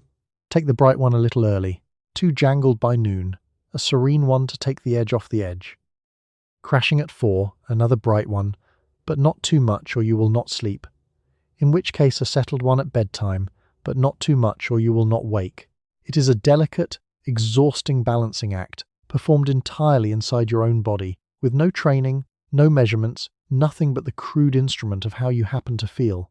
There is a woman you used to be who did none of this, and lately you find yourself reaching for her the way you reach for a name that will not come. She ran on ordinary fuel, and she had bad days and good days that arrived on their own schedule, uncorrected. You cannot quite picture how she got through an afternoon without adjusting anything. But she did it for years. You have her memories. You just cannot find her instructions. You keep no notebook, but by now you could. You have arrived, without ever meaning to, at a regimen intricate enough to need one, times and colours and doses, adjusted all day by feel, and you read the crude instrument of your own mood the way a nurse reads a chart. You got here one reasonable adjustment at a time, each correction sensible on its own, and only the sum of them is strange, a grown woman running her own moods on an unwritten schedule because the moods will no longer run themselves. The seesaw has a cost neither dose will name, and the cost is that you have lost the middle. There used to be a broad, calm, ordinary range where most of life happened, neither up nor down, just along, and you lived there without thinking about it. Now there is only up and down, the bright and the calm, and the space between them, where a person simply is, has narrowed to a line you cross on your way from one remedy to the other. You do not live in the middle anymore. You commute through it, twice a day, at speed. By nightfall the argument finally quiets, or you quiet it, with the last calm capsule of the day, and you lie in the dark feeling the two chemicals settle their account, the go and the stop cancelling into a heavy chemical sleep that is not quite rest. Tomorrow you will start the balancing act again at dawn with the bright one, and adjust all day, and close it down at night, a self run entirely on corrections. Somewhere under all of it, the woman who needed none of this is still there, you are fairly sure. You just cannot remember, most days, what her voice sounded like when nothing was managing it. You have not been hungry in weeks, and you have decided to treat this as good news. The pill that keeps you moving also quietly closes your appetite, so lunch becomes a cigarette and coffee becomes the meal, and the dresses fit the way the magazines insist they should. You tell yourself you have simply developed discipline at last. It is easier than admitting that the discipline arrived in a bottle, that the willpower you are so quietly proud of is chemical, and that the trim body everyone admires is also, lately, a little unsteady on the stairs. The not eating crept up on you as a virtue. At first it was simply that you were not hungry, which seemed like a happy side effect, a bonus thrown in with the energy, and you praised yourself for your new restraint the way the magazines told you to. A woman who does not need lunch is a disciplined woman. A woman who picks at dinner has willpower. So you took the compliment your own body seemed to be paying you, and did not look too closely at who was actually writing the check. Lunch is a cigarette now, most days, and a cup of coffee gone cold at your elbow while you work. You stand at the counter at noon with the whole afternoon's tasks laid out ahead of you, and no interest whatsoever in food, and you light the cigarette instead, and the smoke and the pill together carry you through to evening on their own thin electricity. The refrigerator is full. You are simply not the one it is for. It feeds the family. You run on chemistry and ash. Your mother notices, at Sunday dinner, that you are not eating, and says so, in the pointed way of mothers. You are getting too thin. You are pale. Are you feeling well? And you deflect. Brightly, you ate a big breakfast, you are watching your figure, and she frowns and lets it go. Because a woman watching her figure cannot be argued with. Your mother, who fed a family through the depression on next to nothing, cannot understand a daughter who has a full pantry and will not eat from it, and you cannot explain it, so you both let the plates sit. The dresses fit beautifully, and this is the thing that keeps you from looking too hard at the rest. When you button one that was tight last spring and it slides closed with room to spare, there is a small hit of triumph that outweighs, in the moment, the racing heart and the sleepless nights and the way the stairs have started to make you dizzy. The scale rewards you. The mirror rewards you. The whole world applauds a thinner woman and asks no questions, and the applause drowns out the quieter signals your body keeps trying to send. Those signals are getting harder to ignore in the honest moments. The heart that flutters when you stand, the hand that trembles lifting the coffee, the particular greyness that comes when the capsule wears off and the hunger you have overridden all day arrives at once, enormous, sudden, and shaky, and you feed it something small and then take another dose to close it back down. You are not nourishing a body. You are managing one, keeping it thin and running and quiet, the way you keep everything else, on a schedule of small corrections. But the dress fits. You come back to that, always, because it is the one clean, uncomplicated fact in the whole tangled business. The dress fits, your husband's hand finds a smaller waist, the woman in the mirror looks like the woman in the magazine, and if the cost of that is lunch, and steadiness, and the animal comfort of a body that eats when it is hungry, then that is a cost the entire world has told you your whole life is worth paying. So you pay it. You light another cigarette. You call it discipline, because discipline is the only word anyone has ever offered you for it. You put it on every day before he gets home, the same way you put on lipstick, the pleasant face, the unbothered voice, the wife who had a perfectly fine day and is simply delighted to hear all about his. It is a performance, and it is exhausting, and the pill is what makes the performance possible, smoothing the distance between how you feel and how you are required to appear. He comes through the door to a calm house and a serene woman, and he has no way of knowing that the composure was manufactured an hour before his key turned. You hear the car in the driveway and you become someone. It is that fast, that practiced, the transformation from whatever you actually are at 5:30 into the wife who greets him at the door, and the pill is the quick change artist backstage that makes it seamless. Lipstick, a quick pass of the comb, the apron straightened, and one small capsule if the day has been bad, so that the face you present is not the face you have worn alone all afternoon, but the smooth, pleasant one the evening requires. He does not want to hear about your day, not really, and you have learned this without resentment, the way you learn the weather. He wants to come home to peace. He has been out in the world being buffeted by it, and home is meant to be the place where the buffeting stops, a settled harbour with a warm dinner and a warm wife, and it is your job to be the harbour, calm on the surface regardless of the weather underneath. The capsule keeps the surface calm. That is its evening shift. So you ask about his day and you listen or perform listening, and you laugh at the right places and set the food in front of him and refill his glass. And none of it requires you to be present exactly, only to be pleasant, which is a lower and more sustainable setting. You can run pleasant on very little. You have run pleasant on days when there was nothing left, propped up entirely by a dose and a lifetime of practice, and he has never once been able to tell the difference, which is either a triumph or a tragedy depending on the hour you consider it. Your daughter watches you do this. She is old enough now to see the shift, the way you assemble the evening face when the car pulls in, and one night she asks, with a child's terrible directness, why you always fix your hair right before Daddy comes home. And you say something light, because you always look nice for Daddy, and she accepts it, but the question sits with you, because she is learning it, the assembly, the idea that a wife is something you put on over whatever you are, and someday she will put it on too, and reach for whatever her own version of the little white pill turns out to be. The strangest part is that he loves the face and does not know it is a face. He married you, or thinks he did, but the woman he comes home to every evening is a careful production, staged for his comfort, medicated into serenity, and the real one, The tired one who stood in the empty kitchen at 1 o'clock he has never actually met at dinner. She exists in the daylight hours when he is gone. By the time he returns, she has been smoothed over, painted, and put away, and the wife at the table is her serene understudy, word perfect, never breaking character. He finishes dinner and says it was wonderful and turns on the television, content, a man in a peaceful home, and you clear the plates. But for now, you keep the face on, smooth, warm, and pleasant, the harbour holding steady, and you do not tell him, because there is no version of the sentence that would not frighten him, that the piece he loves best about his home is administered, most nights, an hour before he walks into it. You were told, and your doctor was told, that this one was different. Not like the old sleeping powders that hooked people, not habit-forming. Safe enough for a nervous housewife to take indefinitely, which was, when you think about it, rather the entire point. You believed it, because why would they say it if it were not true, and because believing it was easier.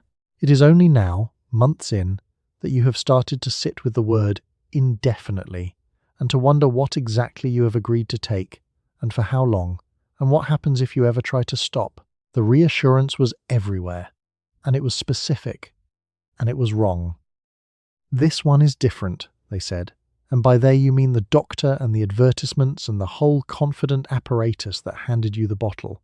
Not like the old sleeping draughts that hooked people, not habit-forming, safe for ordinary use, safe for a nervous woman to take as long as she likes, which is to say, indefinitely, though nobody lingered on that word at the time.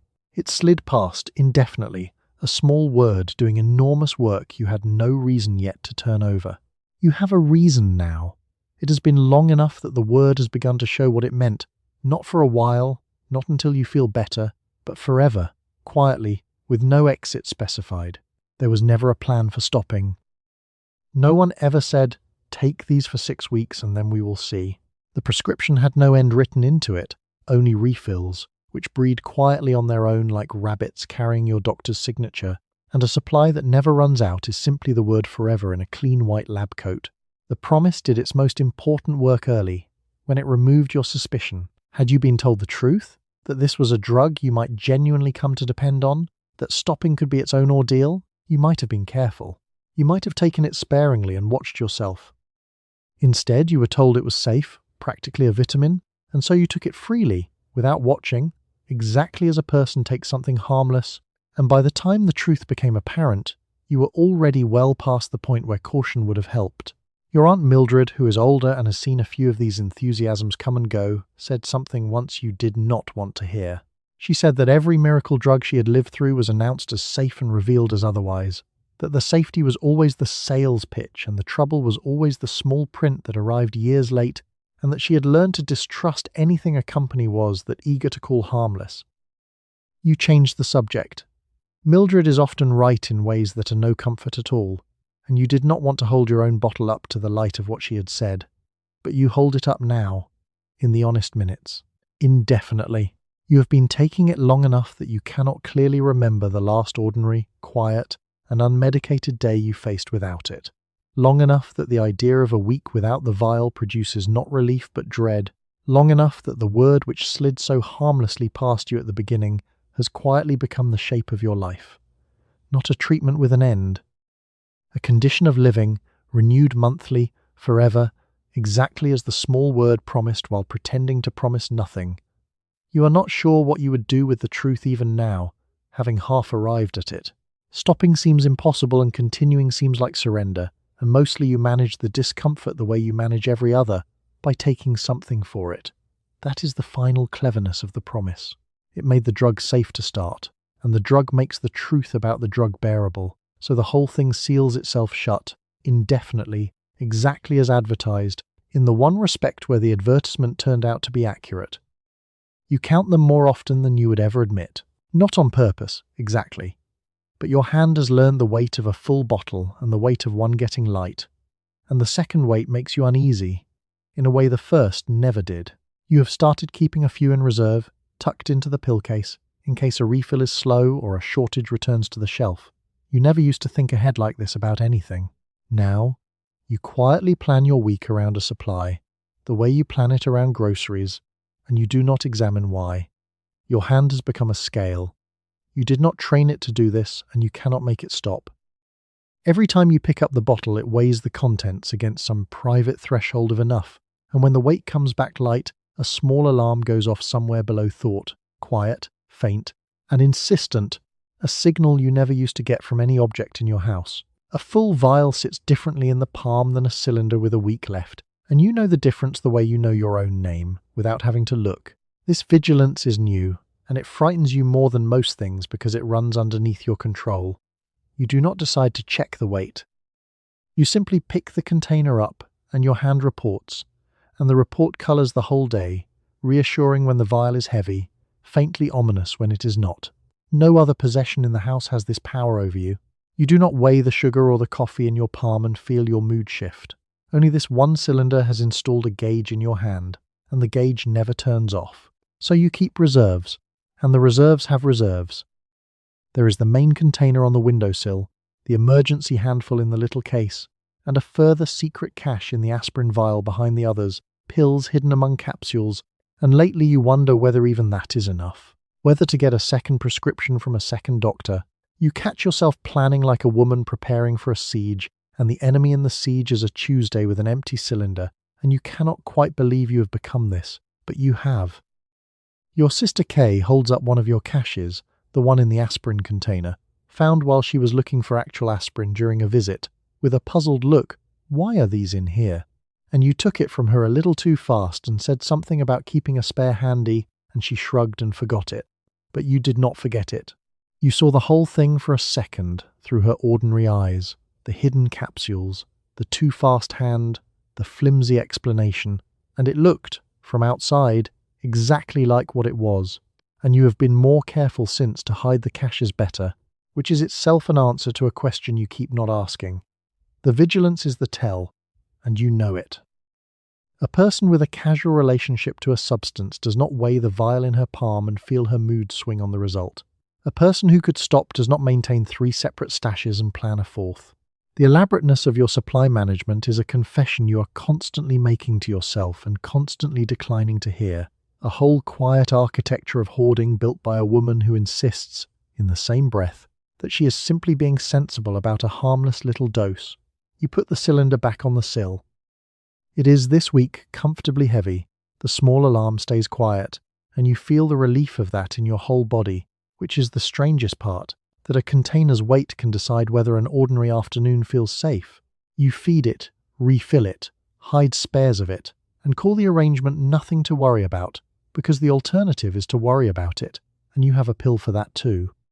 You decided, on a clear and hopeful morning, that you did not want to need it anymore, and you skipped the very first pill. By afternoon you understood your mistake completely. The anxiety came back, but bigger, sharper, a version of your old nerves with the volume turned all the way up. Your hands shook.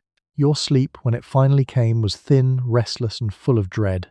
Whatever the pill had been holding shut, it turned out, had been quietly building behind the door the entire time, and now the door was open, and it was so much worse than before you ever started. It was going to be simple. That was the plan, insofar as there was a plan, born on a clear, bright morning when you felt, for once, almost like yourself, and thought, with the easy confidence of the temporarily well, that you did not really need it, that today you would just skip it and see. People stop taking things all the time. You would simply not take it. How hard could it be to not do something? By 10, the answer had begun to arrive.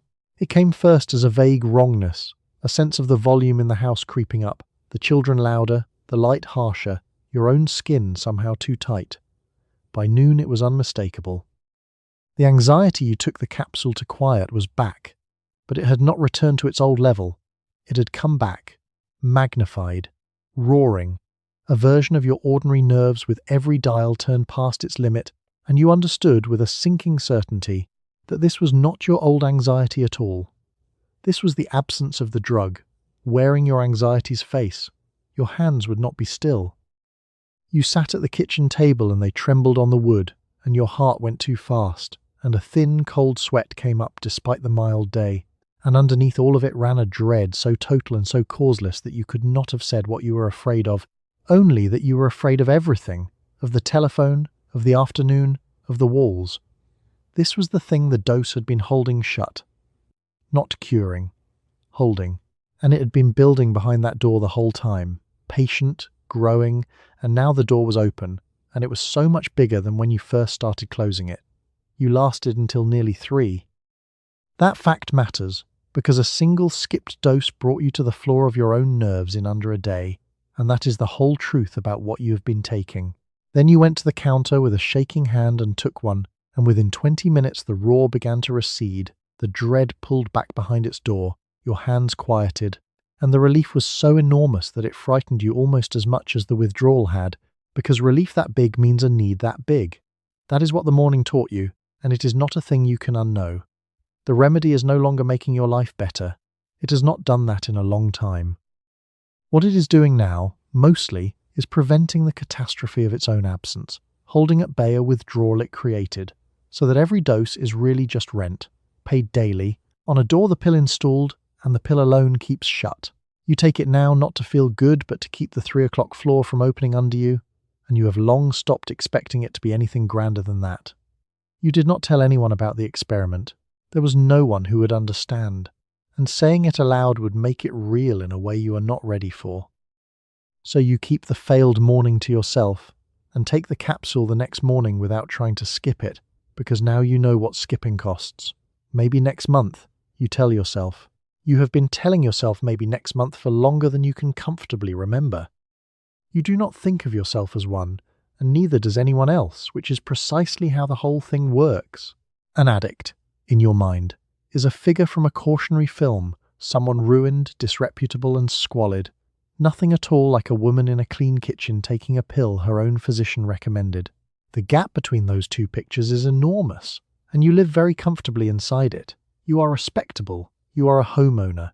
You are simply managing your nerves with the help of modern medicine, and if you happen to need it every single day, well, that is what it is for. The word does not apply to you, and your certainty about that is the most dangerous thing you own. The addict in your mind arrives with needles and a back alley and a ruin that walks in a step ahead of him. He has lost the job, the family, the self. You have lost nothing you can see. You have a clean house, a good husband, a full pantry, and a small capsule your doctor pressed on you. And surely those are not the same species of thing. The gap between the two pictures is where you live, and the companies built it on purpose. They sold to the respectable, placing the product in the clean kitchen rather than the alley, attaching it to the doctor and the pharmacy, precisely so the women taking it would never see themselves in the cautionary figure. You cannot be an addict. Addicts are sordid, and your life is spotless, and the spotlessness is the alibi, holding at arm's length a word that would otherwise fit you disturbingly well. Consider, though, what you actually do all day. You weigh the vial in your palm before your eyes are properly open. You keep spares tucked in the aspirin bottle. You tried to skip it once and were sitting on your own kitchen floor by 3. You telephone for refills the way other women telephone the butcher, and a light bottle can chill an ordinary Tuesday from across the room. Line those habits up without the clean kitchen around them, and they are not the habits of a woman managing her nerves. They are the habits of the figure in the film, minus the alley. Your friend Dolores said the word out loud once, about herself, half joking, over coffee. "I think I might be a bit of an addict," she said, and laughed. And you laughed too, quickly, and neither of you let the sentence land, because letting it land was more than the coffee hour could hold. But it hung in the room a second, applied by a respectable woman to herself in a clean kitchen, and the alibi wobbled, and you both looked away and refilled the cups. The respectability that protects you from the word also traps you inside the thing the word describes. Because you are not an addict, you do not need to stop. Because you do not need to stop, you do not stop. Because you do not stop, the dependence deepens, quietly, under cover of your own good name, protected by the very spotlessness that makes intervention seem absurd. Who would stage 1 for you? You are fine. Everyone can see you are fine. The house is clean and the children are fed and the wife is calm, and calm women in clean houses do not have a problem, by definition, no matter what is in the bottle. So the word stays outside, refused entry, while the thing it names sits at your kitchen table drinking coffee. You will go on not being an addict for years, respectably, on schedule, and the word will go on not applying, because you have a clean house and a good husband, and that, you have decided, is the difference. It is the only defense you have, and you hold on to it, because the alternative is to say the word about yourself and mean it, and you are not ready. So you refill the cup instead. The coffee is hot, the kitchen is spotless, and none of it looks the least bit like the word. You are back in the chair for a refill, and the whole visit takes 90 seconds, and you time it once, out of a kind of grim curiosity. Dr. Ferris asks how you are. You say fine. He asks how you are sleeping. You say better, which is a word, not a fact, and his pen is already moving. Somewhere inside that 90 seconds, another full year of daily tranquilizing gets authorized, and at no point in it does he ask the one question that might matter, which is whether you still need the thing at all. He is not a cruel man. He is a busy one, working the way the whole profession works, which is built for the broken arm and the burst appendix, the loud emergencies that arrive, get fixed, and go home. A broken arm gets set and fussed over and asked at every visit how it is coming along. A fever gets watched like a pot on the boil. But a woman on a quiet daily pill is not an emergency, and never obligingly resolves into one, so she gets waved through, year after year, like a regular at a diner who always orders the same thing and no longer has to say it aloud. You test it once. Buttoning your coat, you mention lightly that it has been well over a year now, and you watch his face to see if the sentence catches on anything at all. It does not. He nods, agrees these things do help, signs the pad with the fond half-attention of a man autographing a baseball for a boy he will never see again, and reaches for the next chart. You were tapping, it turns out, on a painted door. There is no room behind it. There is no one whose job it is to open it, because the question of whether you should still be swallowing this, after all this time, belongs to precisely nobody. It drifts around the office for years, an orphan, and not one person in the building will claim it. So the visits stack up, unremarkable, and the years stack up behind them, and somewhere in the stacking you quietly turned into a different woman. You walked in once, tired, having a hard month. You have become, by tiny signed increments, a woman on an open-ended course of a habit-forming drug, and the astonishing thing is that no single moment of the change was ever treated as a decision. Nobody chose it. It simply accumulated, the way dust accumulates. While everyone was busy with the broken arms, you have stopped expecting the office to notice. The office is built to fix things and send them home, and you are not a thing that gets fixed and sent home. You are a standing order. You come back every few weeks the way the milk comes, and the pad produces its signature the way the cow produces milk, without deliberation or comment, and the arrangement hums along on its own and asks nothing of anyone. The nurse calls the next name before you have finished with your buttons. Dr. Ferris is already 3 sentences into someone else's sore throat.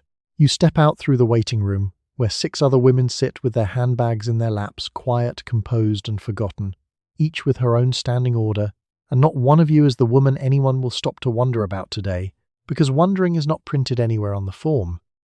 You collect the fresh bottle at the front counter and drop it into your handbag, where it settles among the lipstick and the coin clasp. 30 more days signed for in the time it took to write a name. Nobody has looked closely at this bottle, or at the woman carrying it, in longer than you care to count.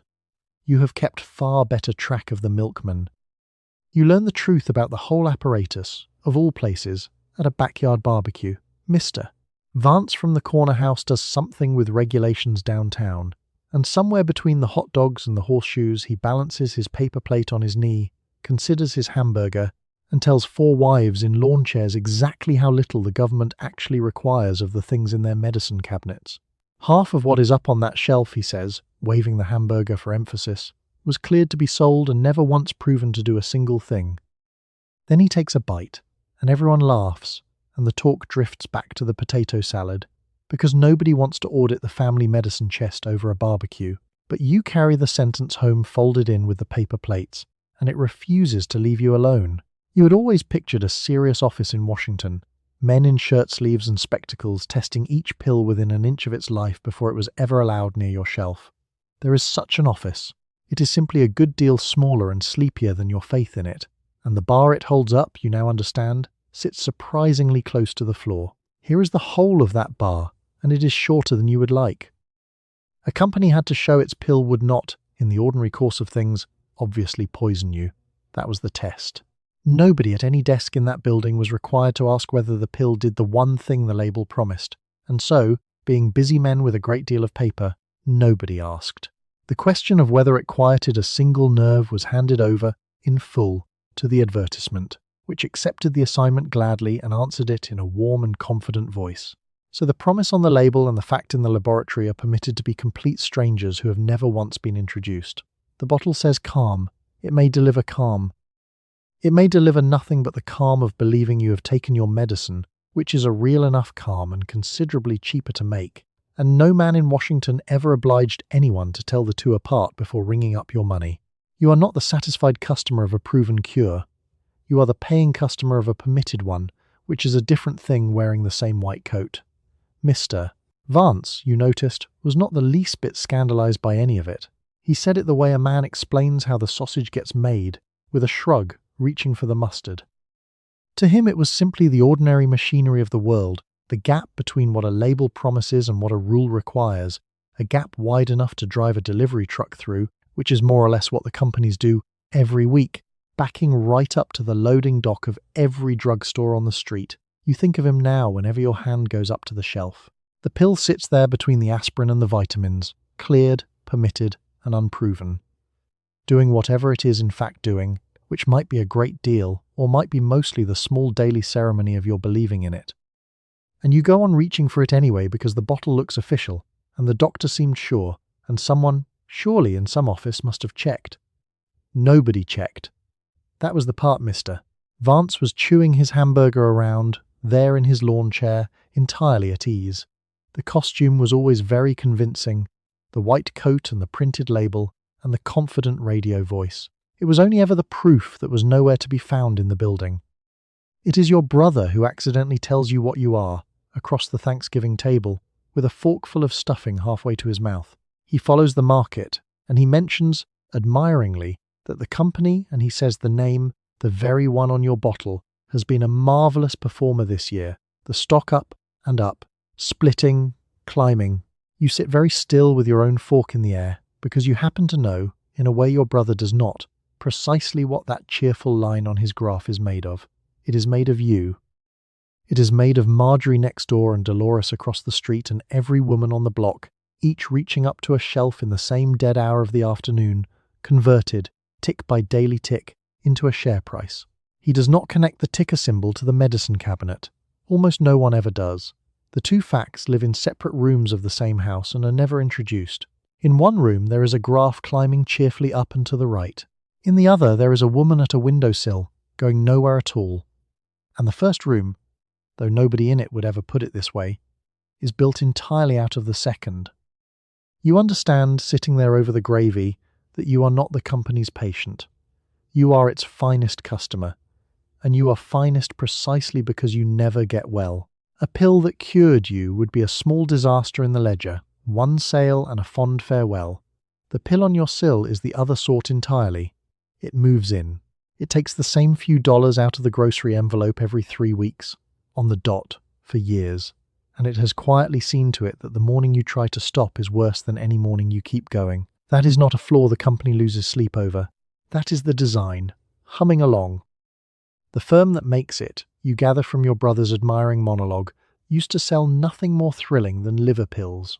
Liver pills.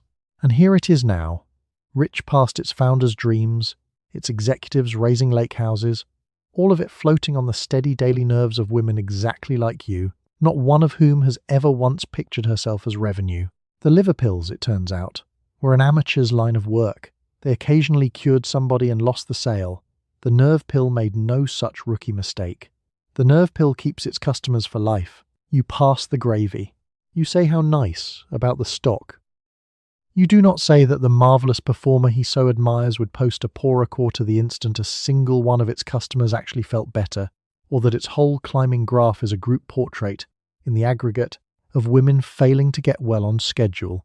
Your brother would not believe you, and anyway it is Thanksgiving, and the point of Thanksgiving is not to inform your brother that you are a line item, but you carry it back into the kitchen with the dirty plates, to realize that the most private thing you own, the quiet daily reaching that feels like your own weakness and your own well-kept secret, is at the very same instant a reliable little upward tick, in a stranger's projection, in a distant, tidy, and profitable office you will never see, is to feel exactly how small a part of the machine you are, and how faithfully you have been performing your one assigned job.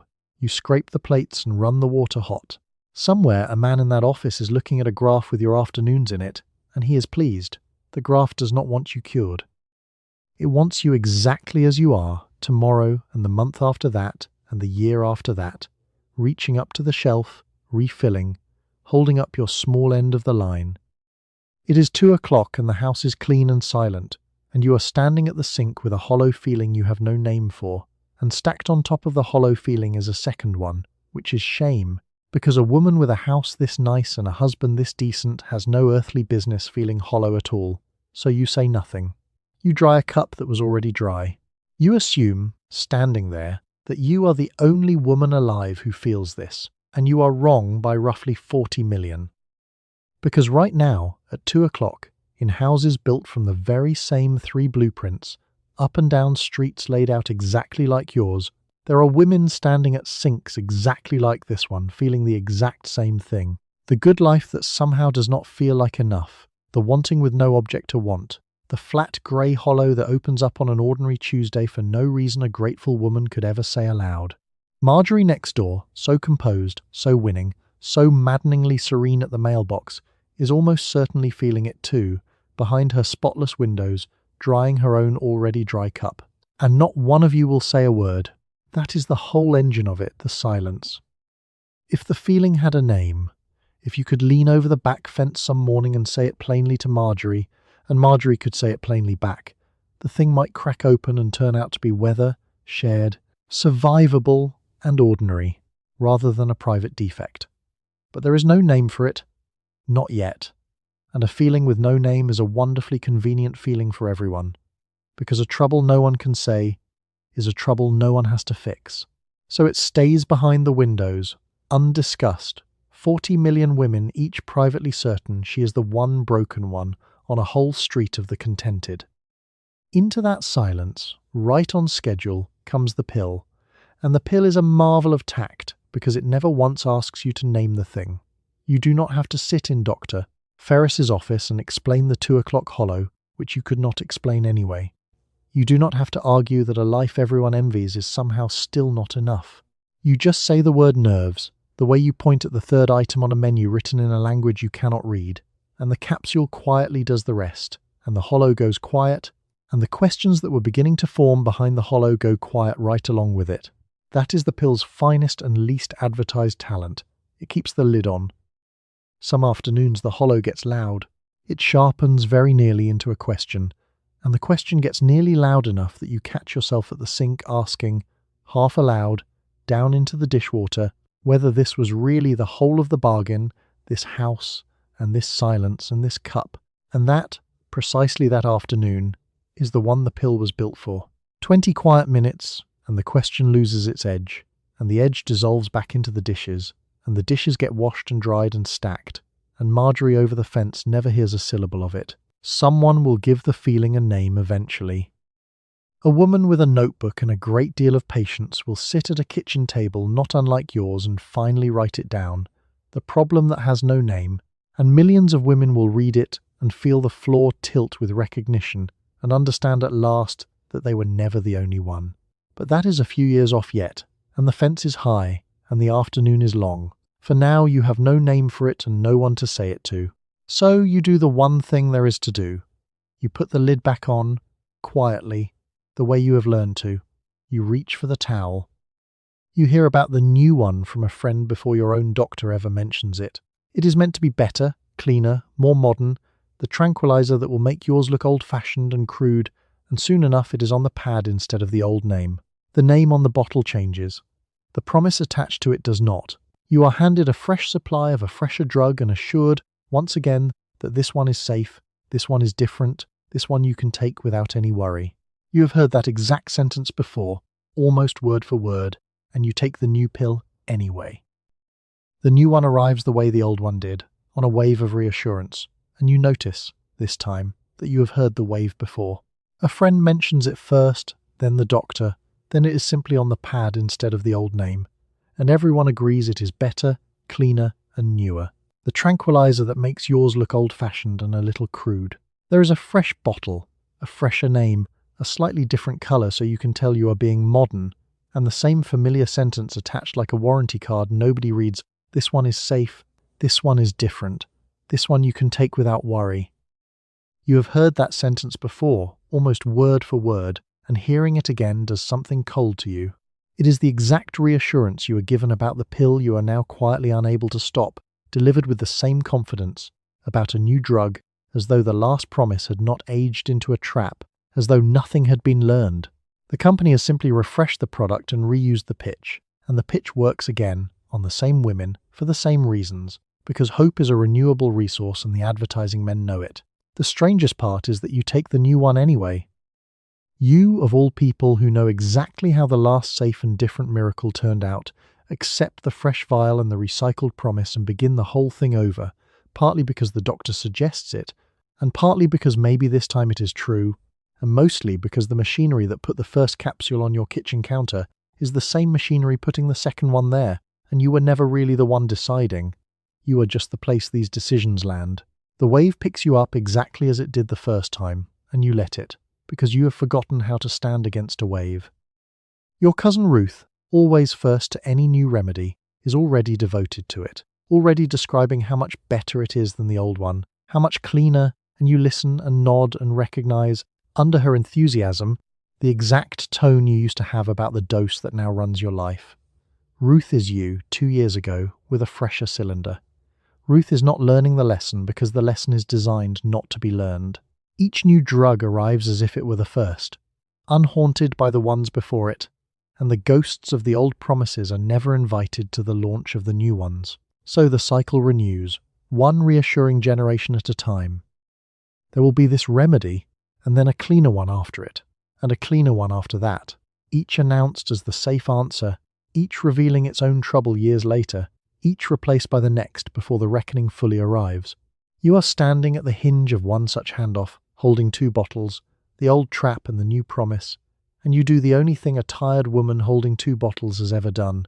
You drop the old one in the wastebasket, set the new one on the sill in the old one's exact spot, and take it in the morning because they told you it was safe. You hear yourself described one afternoon in a song on the kitchen radio, and it is not remotely flattering.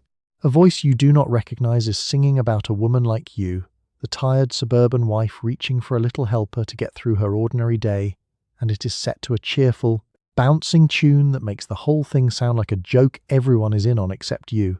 You stand at the counter and listen to strangers narrate the most private part of your life to a melody. They are not wrong. That is somehow the worst part of it. The song comes on while you are doing something ordinary, drying a glass, and it takes you a moment to understand that it is about you. Not you personally, but you exactly, the tired wife reaching for a little helper to get through her day, and it is set to a bright and bouncing tune, cheerful, catchy, and light, the kind of thing you might hum without noticing, and the cheerfulness of it against the subject is its own small cruelty. Somebody has written a hit song about the pill on your windowsill, and the whole country is tapping its foot to it. There is a particular exposure in hearing your secret sung by strangers, the thing you have kept so carefully, the little case, the cupboard, the private afternoon reaching, turns out not to be private at all, turns out to be so common that it is now pop music, so recognizable that a band can gesture at it, and millions of people nod along, knowing exactly the woman they mean. You are that woman. You are a type now, a known quantity, a figure familiar enough to sell records, and there is no dignity in being a demographic set to a melody, and no privacy left in it either. The song is not cruel exactly, it is observant, which is worse. It sees the whole arrangement clearly, the drudgery in the pill and the quiet desperation under the composed suburban surface, and it says out loud the thing the folding chairs and the candy dishes and the jeweled cases all agreed never to say. It names what the whole culture built its silence around, and it does so lightly, with a shrug and a hook, so that the naming goes down easy, a hard truth wrapped in a tune you cannot stop humming, which is possibly the only way the country was ever going to hear it. You stand at the counter with the glass and the towel, and you listen to the end, and you do not turn it off, though part of you wants to. Because underneath the exposure there is something else, almost like relief, the same relief you felt when the comedian said the capsule's name on television, the relief of being seen, even like this, even reduced to a verse. For 3 minutes you are not alone with it. Someone noticed. Someone put it into words and set it loose, and now it is out there, undeniable, humming from every radio, no longer a secret each woman keeps by herself. They are not wrong about you. That is the part that lingers after the song ends and the announcer moves on. Everything the song noticed is true. The little helper, the getting through the day, the woman holding it together on something she reaches for and does not discuss. You could argue with the tone, the bounce, the way it makes a tragedy hummable, but you cannot argue with the facts, because the facts are in your handbag and on your windowsill. The song told the truth about you to the whole country, cheerfully, and the country sang along, and you dried the glass and put it away and did not say a word. You start to notice the mood changing, slowly, the way weather does before you can name it.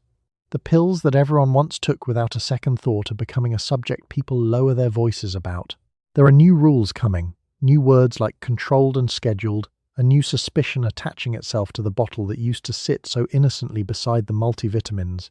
The thing that was sold to you as modern, safe and harmless, yours for as long as you liked, is being quietly reclassified as a problem, and you are left holding a habit the whole country is beginning to regret handing you.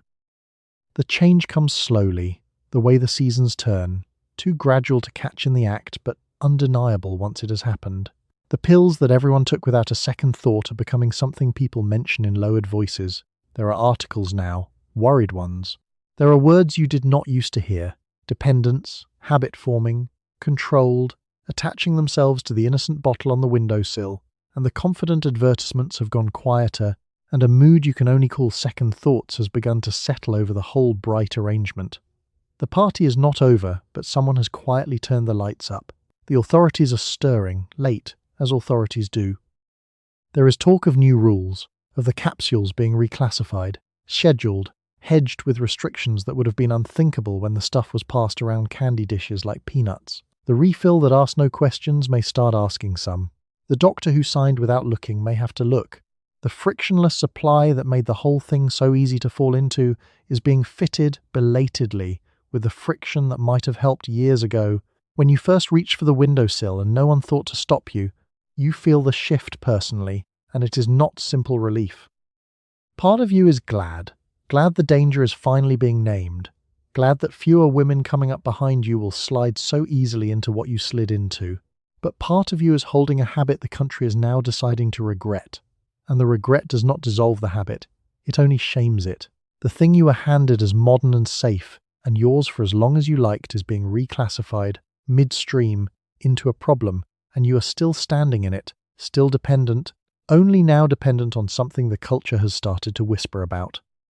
Your daughter is older now, watching all of it, and you find yourself hoping, fiercely and without saying it, that the reckoning arrives fully before she is grown, that whatever her own hard afternoons turn out to require, there will be a little more friction, a few more questions, a doctor who checks.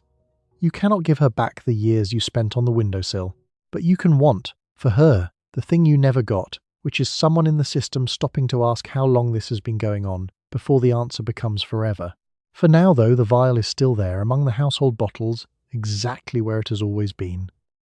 The reckoning is coming, but it is not here, not for you, not this afternoon, and this afternoon still has its hollow hour to be gotten through, so you will reach for it again, the way you have 1,000 times, even knowing what you now know, because knowing and stopping are different countries, and you live, for a while longer, in the first one. The bill has been sent.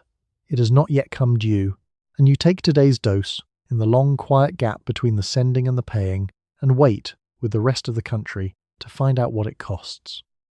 You spent the night in a spotless kitchen, taking one pill to wake up and another to calm down, hosting a boss you were afraid of, weighing yourself like a defendant at the bench, and passing tablets around a candy dish while smiling for a photograph. Nobody asked whether you wanted taken. It is easy from here to laugh at some of it, and honestly some of it is very funny. But the women who actually lived this were not fools, and they were not weak. They were handed an impossible job, told to do it flawlessly and cheerfully and completely alone, and then handed a small bottle the moment the cheerfulness began to crack. They did the best that anyone could with the tools they were given. The tools, it turned out, came with a bill attached. Most of them never knew that the woman next door was doing precisely the same thing, reaching into her handbag for precisely the same little enamelled case, and assuming, the whole time, that she was the only one on the street who felt this way. The quietest part of the entire story is how many of them carried it, believing they were completely alone. Thank you for spending this time with me tonight, and for letting a strange and slightly sad little corner of history keep you company on your way to sleep. There is nothing to fix now, nothing to host, nothing to weigh. The day behind you is finished, and it is asking absolutely nothing more of you, so let your shoulders drop away from your ears. Let your hands go loose and heavy on top of the blanket. Let your jaw unclench, let your breath slow down entirely on its own, and let the whole long day sink quietly into the pillow beneath your head. You do not need a single thing to feel calm right now. No bottle, no pill, no candy dish. You already have everything you need. Sleep well,